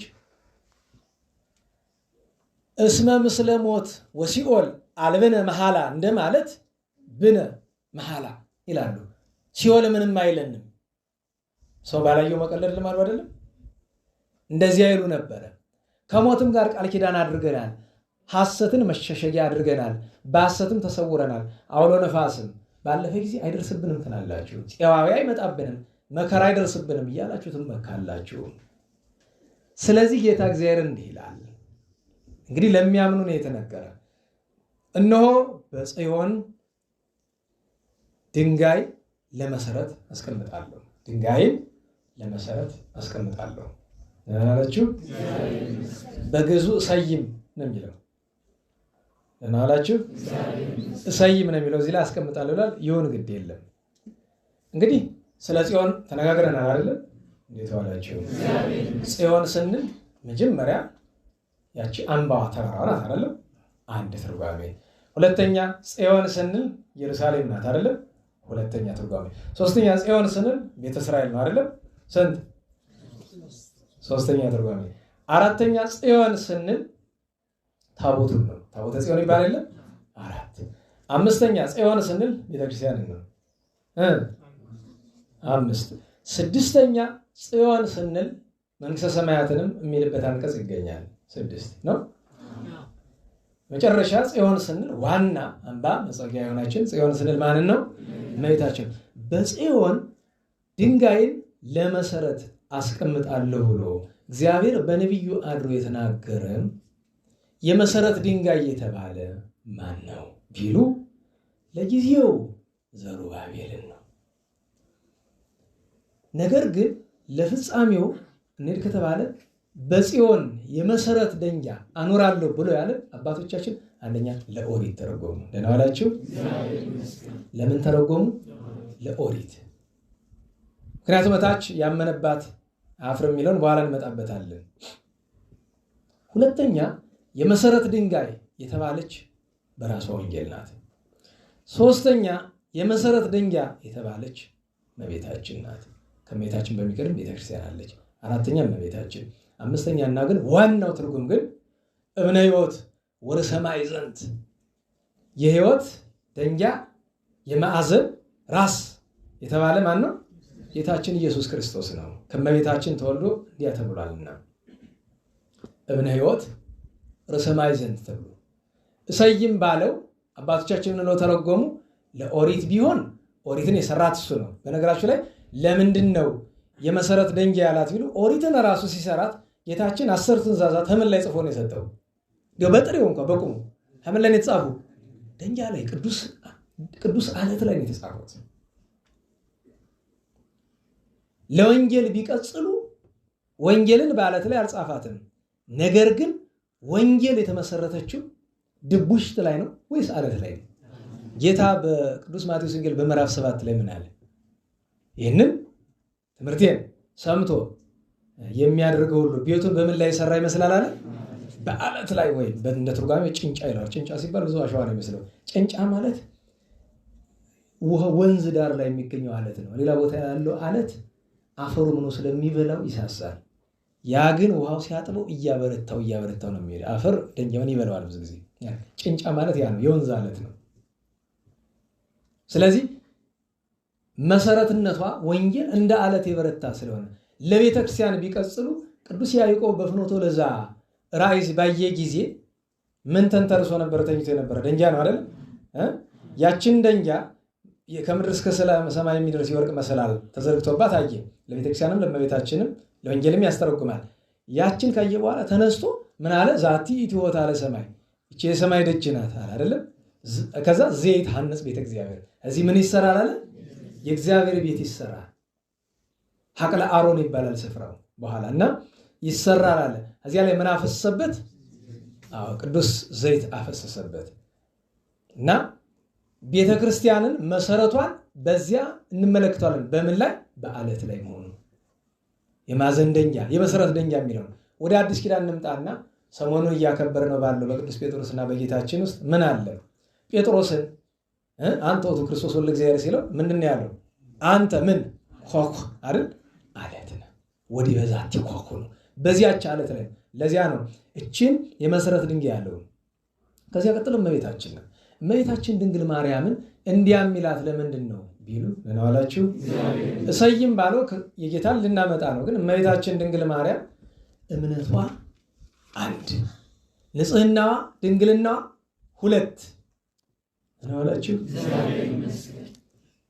የእመቤታችን ምግባር ትሩፋቷ ሶስት እንደ አለት የጸና አይናወጽም። ለዚያ ነው አልባቲ ምን ሙስና ከቶው ነው እመቤታችንን ከሱ ሁሉ ግን መሰረተ ሕይወት ማርያም አይደለም እንላት። መሰረት የመሰረት ድንጋይ አይደለም የመዳናችን መሰረት እመቤታችን መሰረተ ሕይወት ማርያም።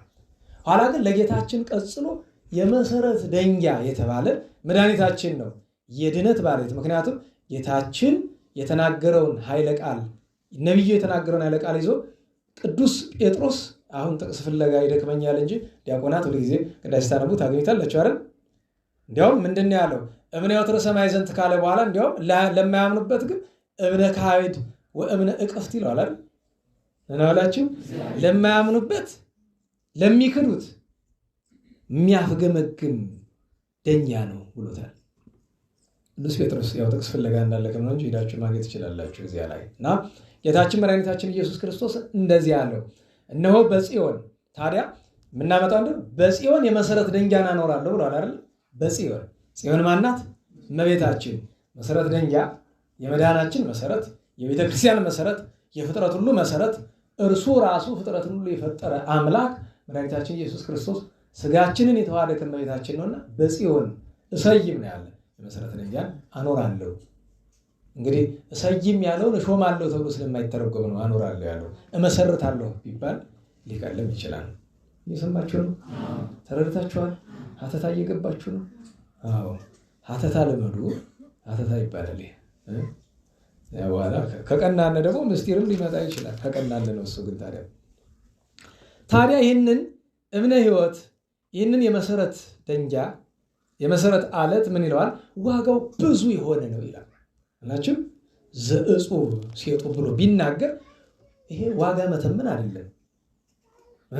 እጹብ ያለው ምንድነው ሲተረጎም ብዙ ተብሎ ለመተርጎም ይቸግራል አላችሁ። ድንቅ የሆነ የማይተመን በዋጋ በነገራችሁ ላይ ለምሳሌ እንኳን ሌላ በቤተ ክርስቲያን አንዲት ኩባያ ወይ አንዲት ጠብታ ጸበል በዋጋ ትተመናለች? የእግዚአብሔር ጸጋ በዋጋ እንኳን ይቅርዳ ባለቤቱ ሰማይ ምድር የፈጠረ ለባለቤቱ ብንቀጽል እንዴት ብሎ ለእግዚአብሔር ዋጋ ይተመናል? ለድንግል ለእመቤታችን ለእናቱ ብንቀጽል እንዴት ብሎ ለቤተ ክርስቲያንም ለወንጌልም ለኦሪትም ብንቀጽል እንዲያ ነው። ከዚያ ቀጥሎ ዋጋው ብዙ የሆነውን የተመረጠውን የከበረውንና መሰረቱ የጸናውን የማዕዘን ድንጋይ አኖራለሁ። እስካሁን ስነግራቸው የነበረውን ነገር ሲገልጠው ምን አለ? አንደኛ ዋጋው ብዙ የሆነ፣ ሁለተኛ የተመረጠ እንዴት ዋላችሁ የከበረውን መሰረት።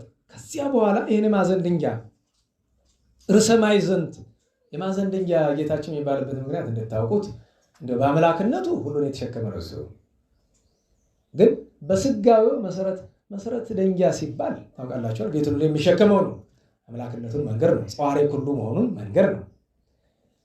የማዕዘን ድንጋይ ሲባል ግን ምን ማለት ነው? ግንበኛ ለዚህ ቤት አይጠፋም ሙያ ያለው ሰው አይደለም። ቤትን የሚሸከመው ታች ያለው ነው አይደለም? ታች ያለው መሰረቱን አይደል የሚሸከመው? ቤቱ እንዳይፈርስ ይዞት የሚኖር ግን ማለት ነው። እንዴት ዋላችሁ? ኧረ በሞቴ እንዴት ዋላችሁ? ግንበኞች ሲሰሩ መለኪያ ልቻቸዋል። ምን ትባላለች? ውሃ ልክ። ለምንድን ነው ውሃ ልክ የተባለ?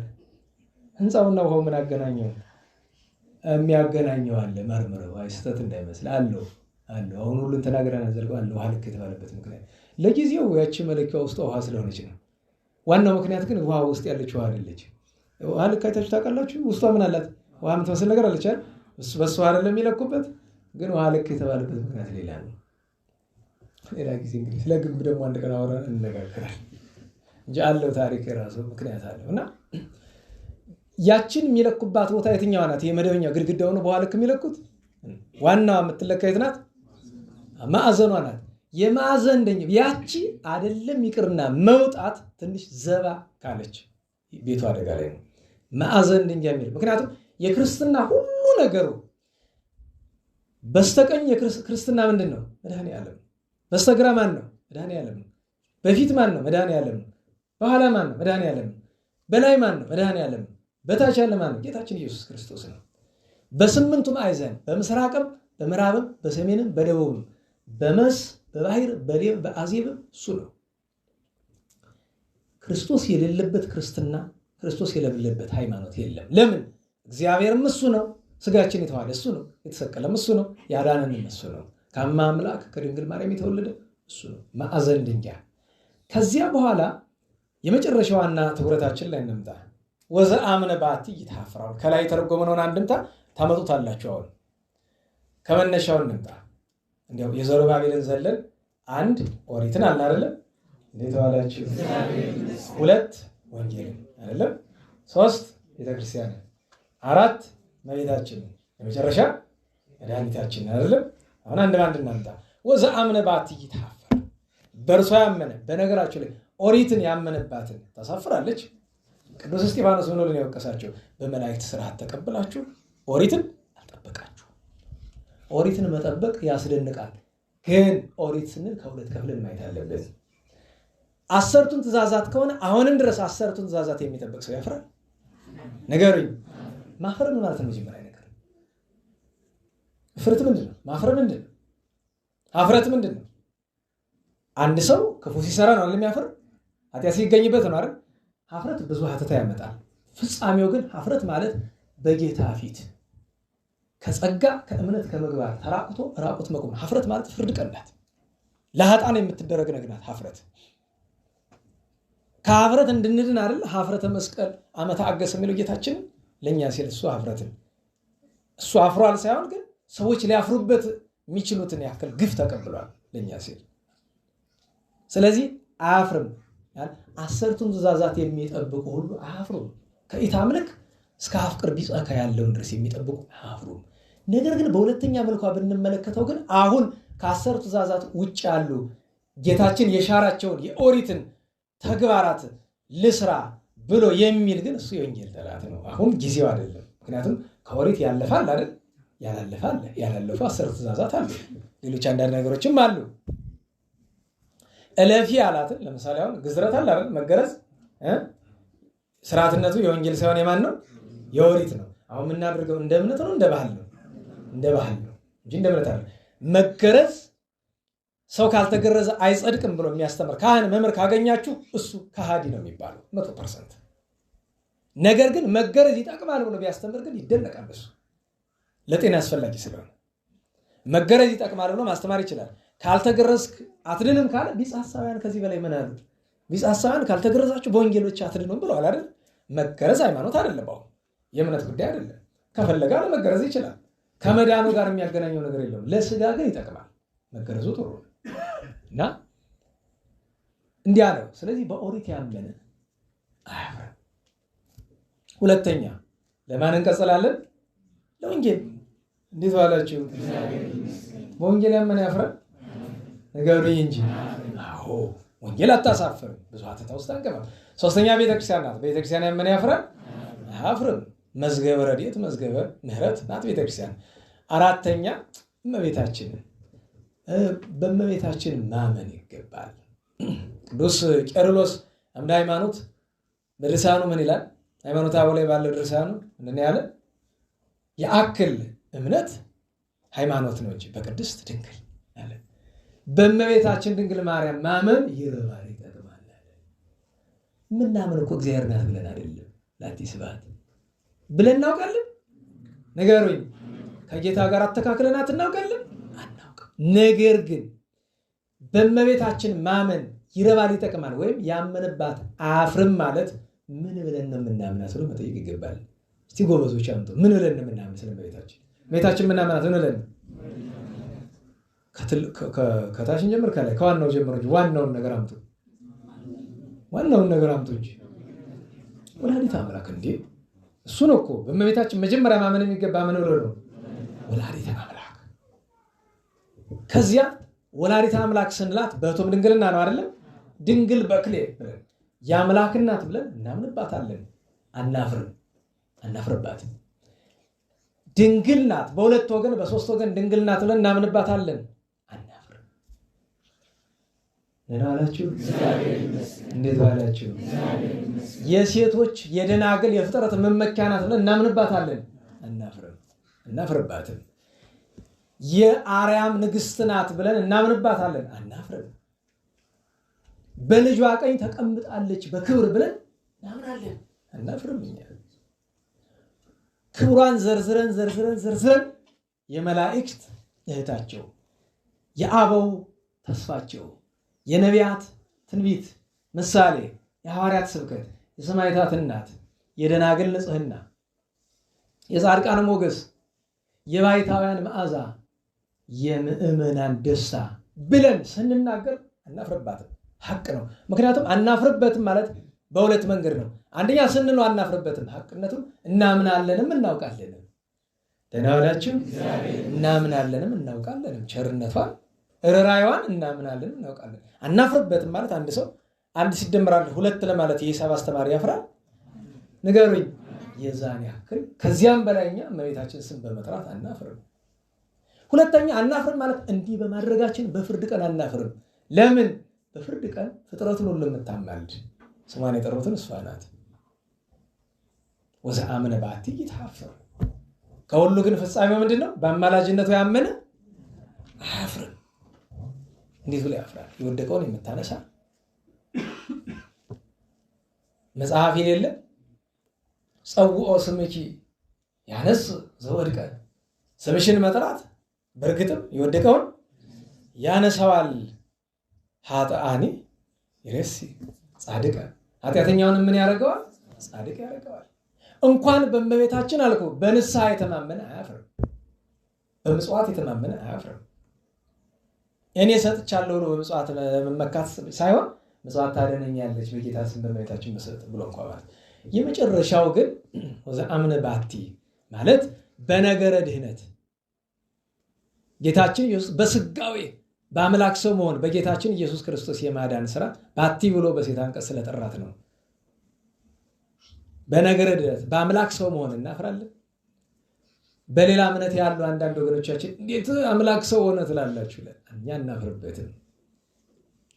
አምላክ ሰው ሆነ ብለን ስንል ደስ ብሎን ነው፣ አናፍርበትም። በነገራችሁ ላይ ብዙ ጊዜ ይጨንቃችኋል። እግዚአብሔር ነው ካላችሁ ተገረፈ፣ ተራበ፣ ተጠማ፣ አናፍርበትም። ለእኛ ድነት የተደረገ ነው። በእርሱ ያመነ ሁሉ ጌታችን ምን አለ በወንጌል?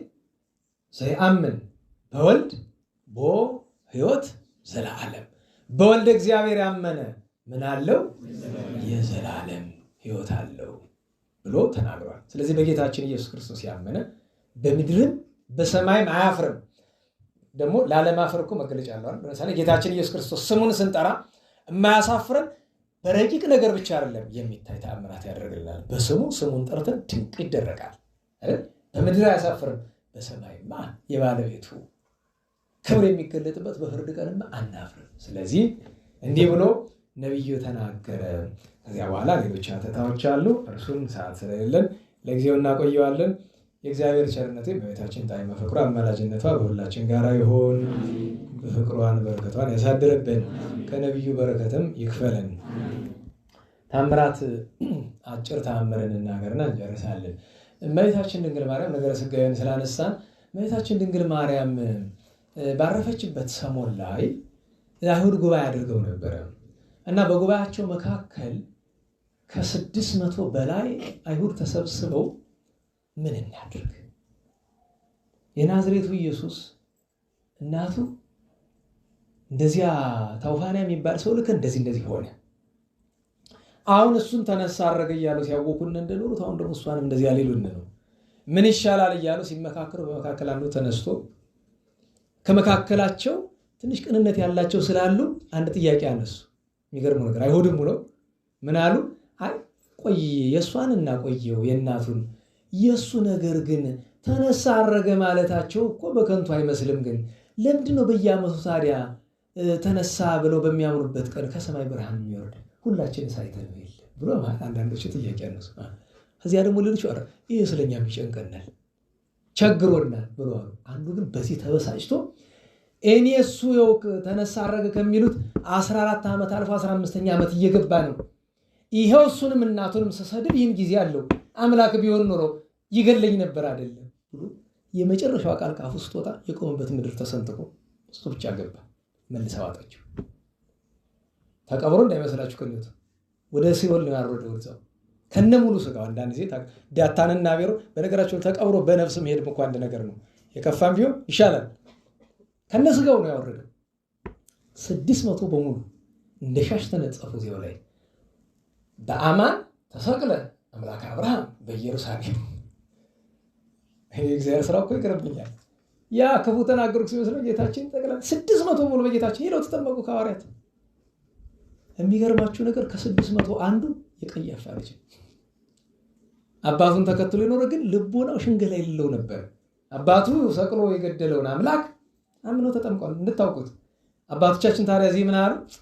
ጌታ ምን ያህል ቸር እንደሆነ በዚህ ገለጠ። ለምን ደሙ ላዕሌነ ወላዕለ ውሉድነ እምትል ቃል ለመጀመሪያ ካፉ ያወጣ ቀያፋ ነው።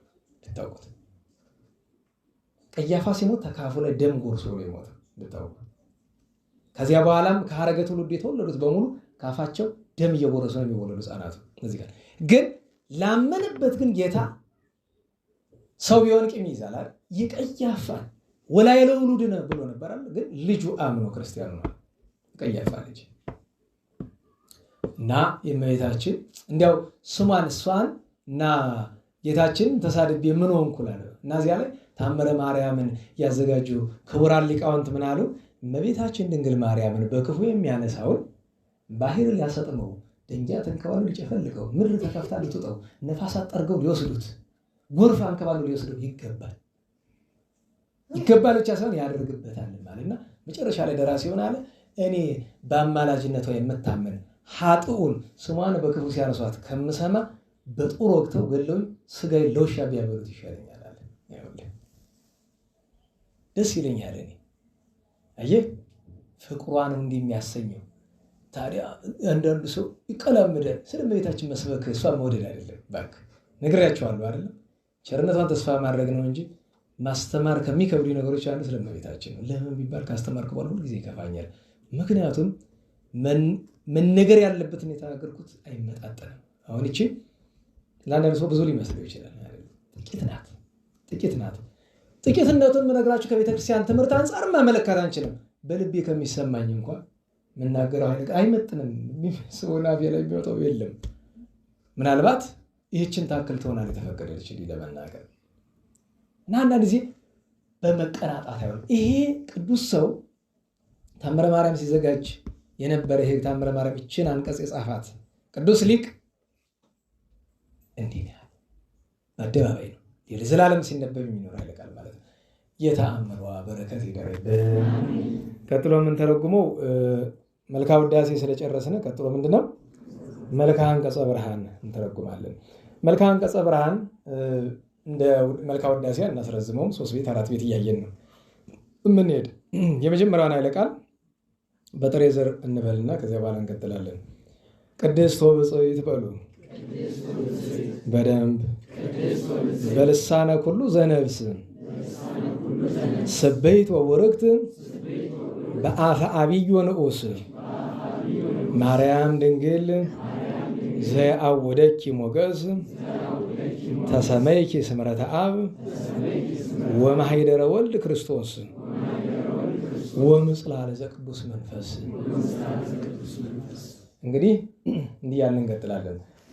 ይሄንን ያው ዜማ እንዳስለመደው ያው በዚህ በጥንቱ አባቶቻችን ባቆይልን ዜማ ነው የምንጮኸው።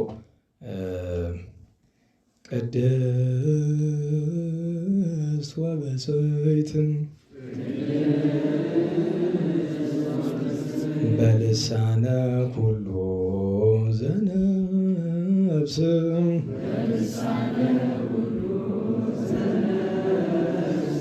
ሰበይት ወቡርክት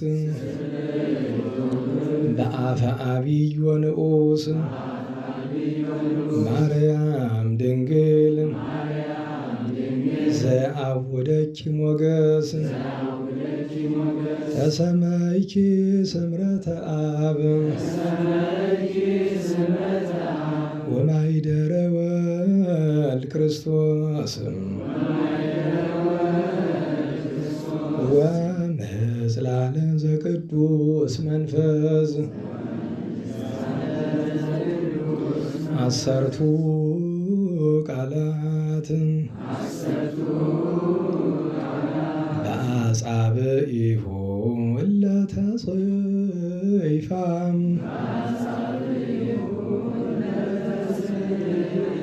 እምህላዌሁ ህላዌ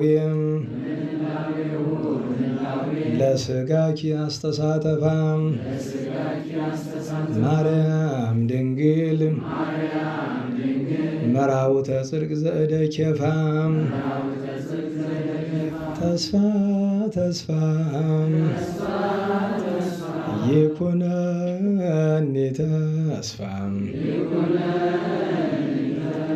ጸውኦ ስምኪ ዘአልቦ ዘለፋ ቀዲሙ ዜናወነ አብ በየውጣ ሕግኪ ተጽፈ በእደ አልፋ ወቤጣ ማርያም ድንግል ለሐዘነ አዳም ተውላጣ ፍሬ ጸሎትየም ከመ ኢይቅስም አንበጣ በሐጹረ መስቀል ህጽሪ አፍአ ወውስጣ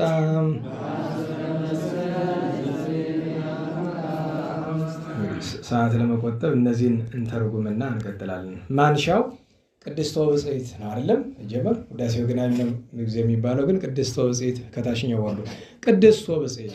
ቅድስት የሚለውን በውዳሴ ማርያም ስተረጎም ሰማላችሁ አይደለም? ቅድስት አለ ጽንዕት፣ ንጽሕት፣ ክብርት፣ ልዩ ሲል ነው ብሎ ይተረጉማል። ሀተታው በዛ ይላል ሰዓት ስለሚመሽብን። ብፅዕት አለ ብፅዕት ባለው ንዕድ ክብርት ብሎ ወይም የተመሰገነች ብሎ እና በልሳነ ኩሉ ዘነፍስ በልሳነ ኩሉ ዘነፍስ ማለቱ እንዴት ባላችሁ ለሁለት ለሶስት ያስተረጉማል። ዘነፍስ በማለቱ በነፍስ ሕያው ሆኖ በተፈጠረ ፍጥረት፣ አንድም ዘነፍስ ባለው በክርስቶሳውያን በሚያምኑት በልሳነ ኩሉ ዘነፍስ። ስብሕት አለ የተመሰገንሽ፣ ወቡርክት አለ መርገመ ሥጋ መርገመ ነፍስ የሌለብሽ በአፈ አብዮ ንዑስ። አንድም ስብሕት ወቡርክት ባለው በታላቁም በታናሹም አንደበት ስምሽ የሚመሰገን ነው። ማርያም ድንግል ዘአውደኪ ሞገስ፣ ድንግል ማርያም አንቺ ሞገስ ከቦሽ የሚኖር ሞገስ በዙሪያሽ ያለ ወይም በጥሩ አነጋገር ሞገስ የሚለው መድኃኔዓለም ክርስቶስን ነው። የእርሱ ክብር ከአንቺ ጋር ያለ ነው። ተሰመይኪ ስምረተ አብ፣ የእግዚአብሔር ምኑ ተባልሽ? ስምረት ምንድን ነው? ፈቃድ አይደለም? እንዴት ባላችሁ? ልጁን አንድያ ልጁን እንድትወልጂ የአብ ፈቃድ፣ አብ የወደደሽ ተባልሽ። ወማይደረ ወልድ ክርስቶስ፣ የክርስቶስ ወልደ እግዚአብሔር ማደሪያ ተባልሽ። ወምጽላለ ዘቅዱስ መንፈስ፣ መንፈስ ቅዱስ ደግሞ የሚጋርድሽ ወይም የእርሱ ማረፊያ ሆንሽ። አሰርቱ ቃላት በአጻብዒሁ ለተጽሕፋ፣ በእግዚአብሔር ጣት። አሁን በነገራችን ላይ በእግዚአብሔር ጣት ተጻፈ ሲባል እግዚአብሔር ወርዶ በጣቱ እንደዚህ አድርጎ ጻፈ ማለት አይደለም። በስልጣን እግዚአብሔር ማለት ነው። አንሰ አወፅ አጋንንት በአጽባይተ እግዚአብሔር ይላል። በእግዚአብሔር ጣት ያለው በሁለት ይተረጎማል። አንደኛ ጣት የምን ምልክት ነው? ስልጣን። ሁለተኛ አጽባይተ እግዚአብሔር ያለው ለምን ተረጎመበት? በትምህርተ መስቀል ብለው እና በአጻብዒሁ ለተጽፋ በስልጣን እግዚአብሔር 10 ትእዛዛት የተጻፉ የጻፈ ምላዌ ወላዌ ለሥጋኪ አስተሳተፋ፣ ባሕርየ መለኮቱን ከአንቺ ጋር በማዋሃዱ የክብሩ ተሳታፊ ያደረገች ማርያም ድንግል መራውተ ጽድቅ ዘእደኬፋ፣ ድንግል ማርያም ሆይ አንቺ የእውነት መክፈቻ የመንግሥተ ሰማያት መክፈቻ ተብለሻል። መገኛሽ ደግሞ የቅዱስ ጴጥሮስ እጅ ነው። በጴጥሮስ እጅ ያለች የመንግሥተ ሰማያት መክፈቻ አንቺ ነሽ። ተስፋ ተስፋ ይኩነኒ ተስፋ 3 ጊዜ ደጋገመው ልመና ለማጽናት ነው። ምን ጸውዖ ስምኪ ዘአልቦ ዘለፋ፣ ያንቺን ስም መጥራት ዘለፋ የሌለበት አለ። በነገራችን ላይ የማይነቀፍ ነገር በሃይማኖት ያለ ነገር አይነቀፍም አይደለም። ጸውዖ ስምኪ ዘአልቦ ዘለፋ ማለት ያንቺን ስም መጥራት ዘለፋ የለበትም፣ አያስነቅፍ፣ አያስወቅስም።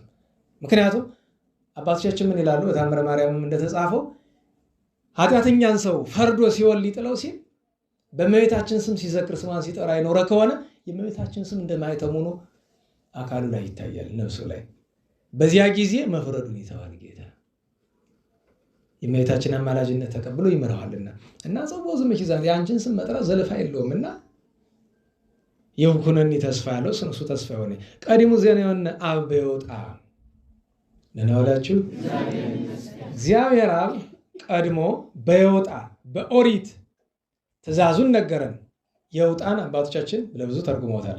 የውጣ ማለት ምንድን ነው? እዝል ቅጽል የላት ይላል አይደለም? የውጣ ነጠላ ነገር ግን የውጣ ለብዙ ቢያስተረጉም የውጣ የተባለች ወደኋላ ቢተረጉሙ በምስጢረ ሥላሴ ትተረጉማለች።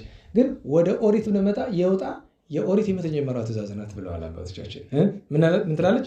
ኢታምልክ የውጣ ናት። ስንት ናት ኢታምልክ? እንዴት ዋላችሁ? አንዱና ግን ሙሉ የቤተ ክርስቲያን ሕግ በሙሉ አማን ላይ ተንጠልጥሎ ያለ እሷ ላይ ነው ያለ። እሷ ናት ሁሉን ይዛ ያለች። እሷ ናት የሁሉ ሕግ ሁሉ ራስ እሷ ናት። ኢታምልክ ናት እና አብ በይወጣ ሕግሽ ተጽፋ በእደ አልፋ ወቤጣ አልፋ ቤጣ በተባለ አምላክ ሕግሽ ተጽፏል። የብሉይ ከአዲስ ማነጻጸር ነው።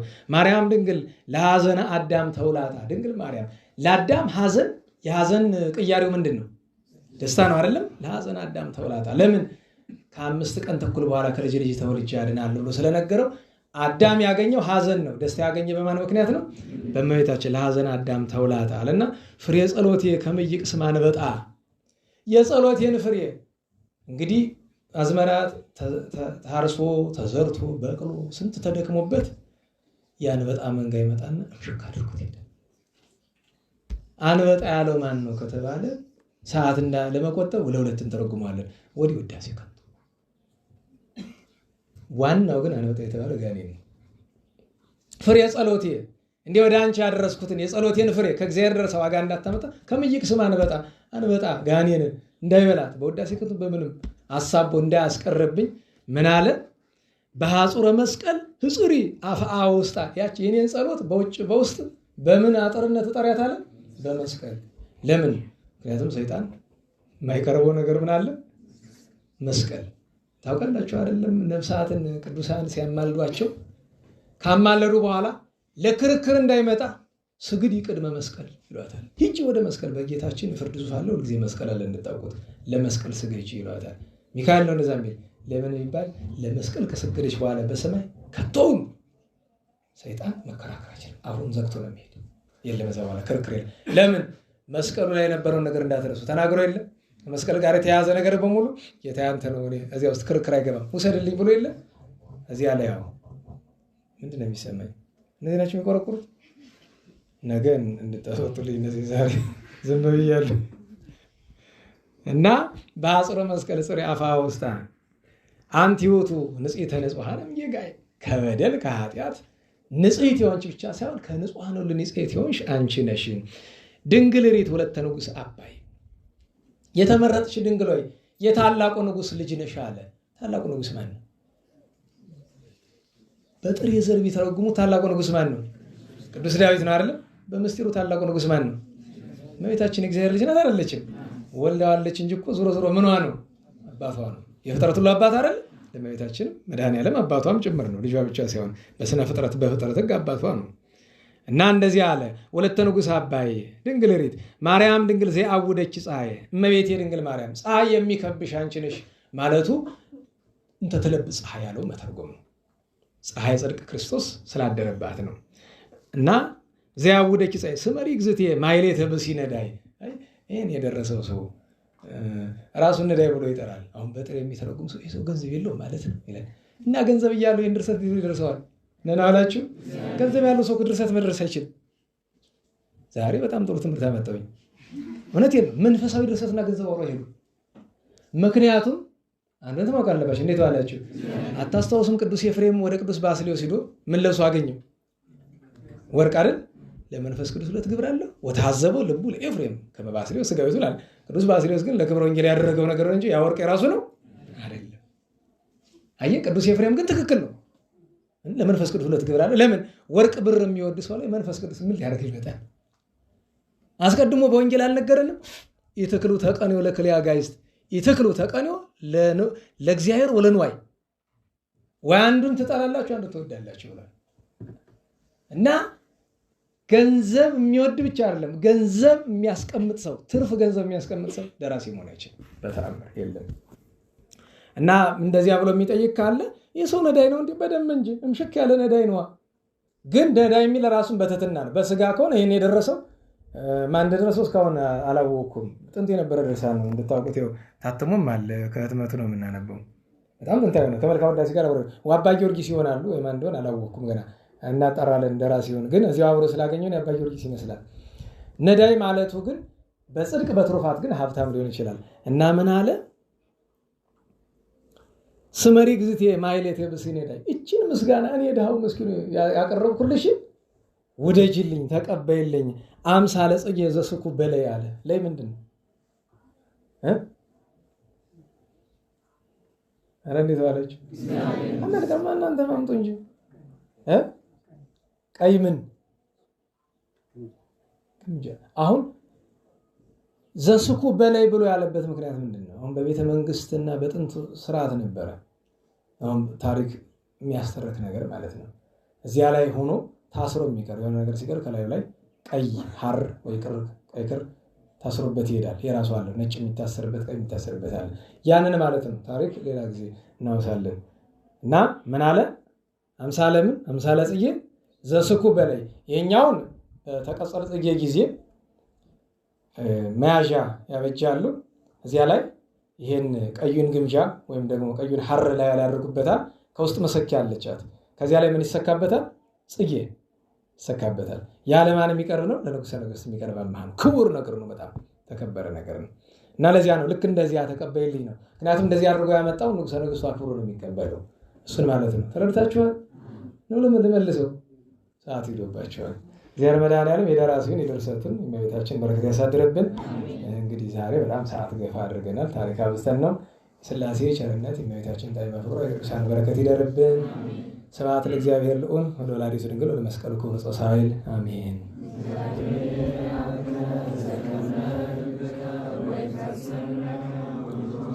አሜን። ነገ በጣም ትልቅ በዓል ነው። እንዲሁ ሌላ ታሪክ ይዞ ነው እንጂ ደብረ ታቦር ነው። ዛሬ አሁን ምሽት ጀምሮ ማህሌት አለ፣ በየደብሩ ይቆማል። ደብረ ታቦር ነው ትልቁ በዓል። የጌታችን በደብረ ታቦር ብርሃነ መለኮትን የገለጠበት ነው አይደለም? መንፈስ ቅዱስ በአምሳለ ደመና የወረደበት ነው። ግን በዓመት ውስጥ የመንፈስ ቅዱስ በዓል በጎላ በተረዳ ወደ ጥምቀት ይሄዳል አይደል? እና ደግሞ ወደ ሐዋርያት ርደተ መንፈስ ቅዱስ አይደል? የእግዚአብሔር ወልድ ብዙ በዓላት አሉት፣ 18 በዓላት። የእግዚአብሔር አብ ዓመታዊ ዋናው ትልቁ በዓል መቼ ነው? ነገ ነው። ጠዳ እግዚአብሔር አብ አሁን ነገ ነው ክብረ በዓሉ። እና ነገ እግዚአብሔር አብ ነው። መልካ እግዚአብሔር ያላችሁ ነገር የሚደከም ዋናው እና የእግዚአብሔር አብ አምላካችን አጠቃላይ በዓለ ሥላሴ ነው። ሥላሴ በተለየ ግን በጎላ በተረዳ እግዚአብሔር አብ ሙሴ፣ ኤልያስ፣ ሐዋርያት አሉ፣ ጋሌዮን አለ። አቡነ አብየ ጊዜ ልደታቸው ነው ብለን ምንም በገድላቸው የታተመው ግንቦት 1 ቢልም የኛ የጎንደር ትውፊት ነሐሴ 13 ስለሆነ የሚለው። ስለዚህ ነገ አቡነ አብየ ጊዜም ልደታቸውን እናስባለን። ለጸሎት እንነሳ።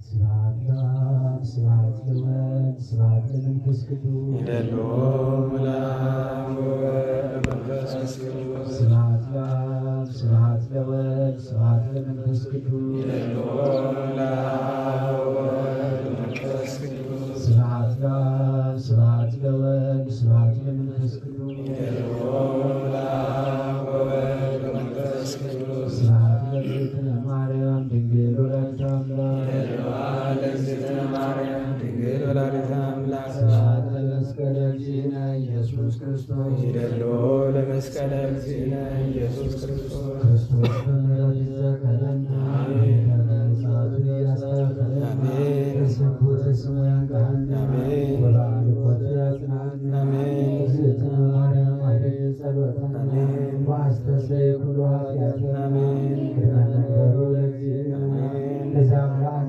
ዘንተ ኅብስተ እስመ ለዓለም ምሕረቱ ወለዘአስተየነ ዘንተ ጽዋ እስመ ለዓለም ምሕረቱ ወለዘሠርዐ ለነ ሲሳየነ ወአሐዘነ እስመ ለዓለም ምሕረቱ ወለዘተአገሠ ለነ ኩሉ ኃጢአተነ እስመ ለዓለም ምሕረቱ ወለዘወሀበነ ሥጋሁ ቅዱሰ ወደሙ ክቡረ እስመ ለዓለም ምሕረቱ ወለዘአብጽሐነ እስከ ዛቲ ሰዓት እስመ ለዓለም ምሕረቱን አብሎቱ ስብሐተ ወአኮቴተ ለእግዚአብሔር ወለወላዲቱ ድንግል ወለመስቀሉ ክቡር ተናቆቱ ይሰባስ ወትረ በኩሉ ጊዜ ወበኩሉ ሰዓት ስብሐት ለአብ ወወልድ ወመንፈስ ቅዱስ ይእዜኒ ወዘልፈኒ ወለዓለመ ዓለም አሜን።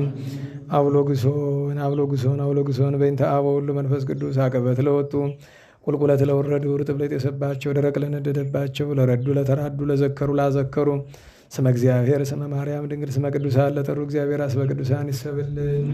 ጸሎተ እግዝእትነ ማርያም ለማን ሰላም ለኪ ዘነሰግድ ለኪ ማርያም ምንን አስተበቋኪ ማርያና የተማይጸነብኪ በእንታና ምኪ እያቄ ማቡኪ ማይበረኔውም ድንግል ባርኪ ጸሎተ እግዝእትነ ማርያም ድንግል ወላዲተ አምላክ ታቤን ሲል እግዚአብሔር ወተታሰይ በዚህ በአምላክ ወዳኔ እስመሬ ማማላ መቱናው ሚዜስ ያስተበጾኒ ኩሉ ሁሉ ስመ ገብርኤል የታይለ ብያቶ ቅዱስ ወሳይሉኒ ለትውልደ ትውልድ ለሚመርቡ ግብረ ኃይል በመዝራቱ ዘረውም ለሊያብዩልና ለቦም ወነሰቶም ላይ የናን መናብርት ይሆኑ አይቤውም ለቶታን አስገቦም በረከቱ ለሩባን ወፈናው ሙራቆሙ ለቡላኑ ተወግፎ ለእስራኤል ቆሌ ወተዘከረ ሳይሉ የቢኖም ለአበዊን ለአብርሃም ወለኢየሱስ ከላለም ባረክና ቅድስና አንጽህና እግዝእትነ ፍትነ ማይሰሪው ለሰይጣን እሞ ለመድኅን ወለተ ብርሃን ኦ መዝገበ በረከት መዝገበ ቅድሳት መዝገበ ንጽ መዝገበ ራእይ መዝገበ የዋሃት ባረክና በእድኪ በከመ ባረኪ ወለኤፍሬም ፍቁርኪ በበረከተ ወልድኪ ወአብ ወመንፈስ ቅዱስ ስብሐት ለአብ ወወልድ ወመንፈስ ቅዱስ ለዓለሙ ለዓለመ ዓለም።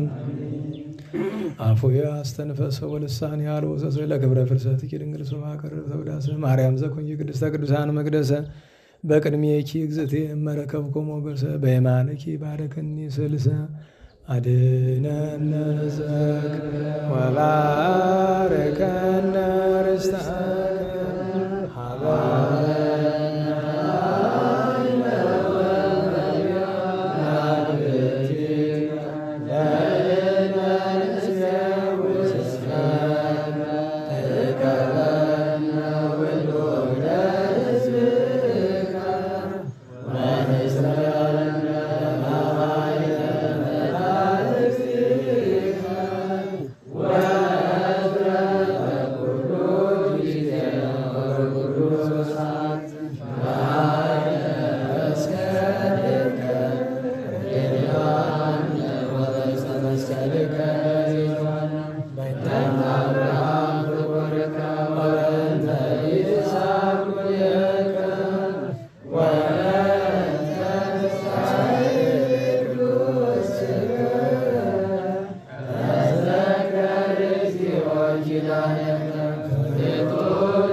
ጉዟችን በሰላም አስጀምሮ በሰላም ያስፈጽመን። ቅዱስ ስሙ የተመሰገነ ይሁን። ሀገራችን ቤተክርስቲያን ከመከራ እንዲጠብቅልን፣ ሰላሙን አንድነቱን እንዲያዝልን፣ ተረፈ ጦሙን ተረፈ ዘመኑን ተረፈ ክረምቱ እንዲባርክልን፣ የእመቤታችን ጣዕመ ፍቅሯን የቅዱሳን በረከት እንዲያሳድርብን፣ ጾሞ ለማበረከት እንዲያበቃን፣ ከብርሃነ ትንሣኤዋ በቸር እንዲያደርሰን፣ ከዕለት እኪት ከዘመነ መዓት መቅሰፍት ከግራ ቁመት ከገሃነመ እሳት እንዲያድነን፣ ሰላም የዋለ ቸር መድኃኔዓለም ሰላም እንዲያሳድረን፣ የሞቱትን ነፍሳቸው እንዲምርልን፣ ሔዋን እንዲጠብቅልን ቅዱስ ስሙን አቡነ ዘበሰማያት ብለን እንጥራ። ይትቀደስ ስምከ ትምጻእ መንግሥትከ ወይኩን ፈቃድከ በከመ በሰማይ ከማሁ በምድር ሲሳየን ዘለለ ዕለትነ ሀበነ ዮም ህድግ ለነ አበሳነ ወጌጋየነ ከመ ንሕነኒ ንህድግ ለዘአበሰ ለነ ኢታብአነ ለእግዚኦ ውስተ መንሱት እለ አድኅነነ ወባልሐነ እምኩሉ ኩይስ መዚአከ ይእቲ መንግሥት ኃይል ወስብሐት ለዓለመ ዓለም። በሰላመ ቅዱስ ገብርኤል መልአክ እግዝእትየ ማርያም ሰላም ለኪ ድንግል በኅሊናኪ ወድንግል በሥጋኪ እምእግዚአብሔር ጸባኦት ሰላም ለኪ ቡርክት አንቲ እምአንስት ወቡሩክ ፍሬ ከርሥኪ ተፈሥሒ ፍሥሕት ኦ ምልዕተ ጸጋ እግዚአብሔር ምስሌኪ ሰአሊ ወጸልዪ ለነ ምሕረተ ወኩሎኪ ኢየሱስ ክርስቶስ ከመ ይሥረይ ለነ ኃጣውኢነ ተማኅፀነ ብኪ። ስብሐት ለአብ ስብሐት ለወልድ ስብሐት ለመንፈስ ቅዱስ ይእዜኒ ወዘልፈኒ ወለዓለመ ዓለም አሜን።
Yeah.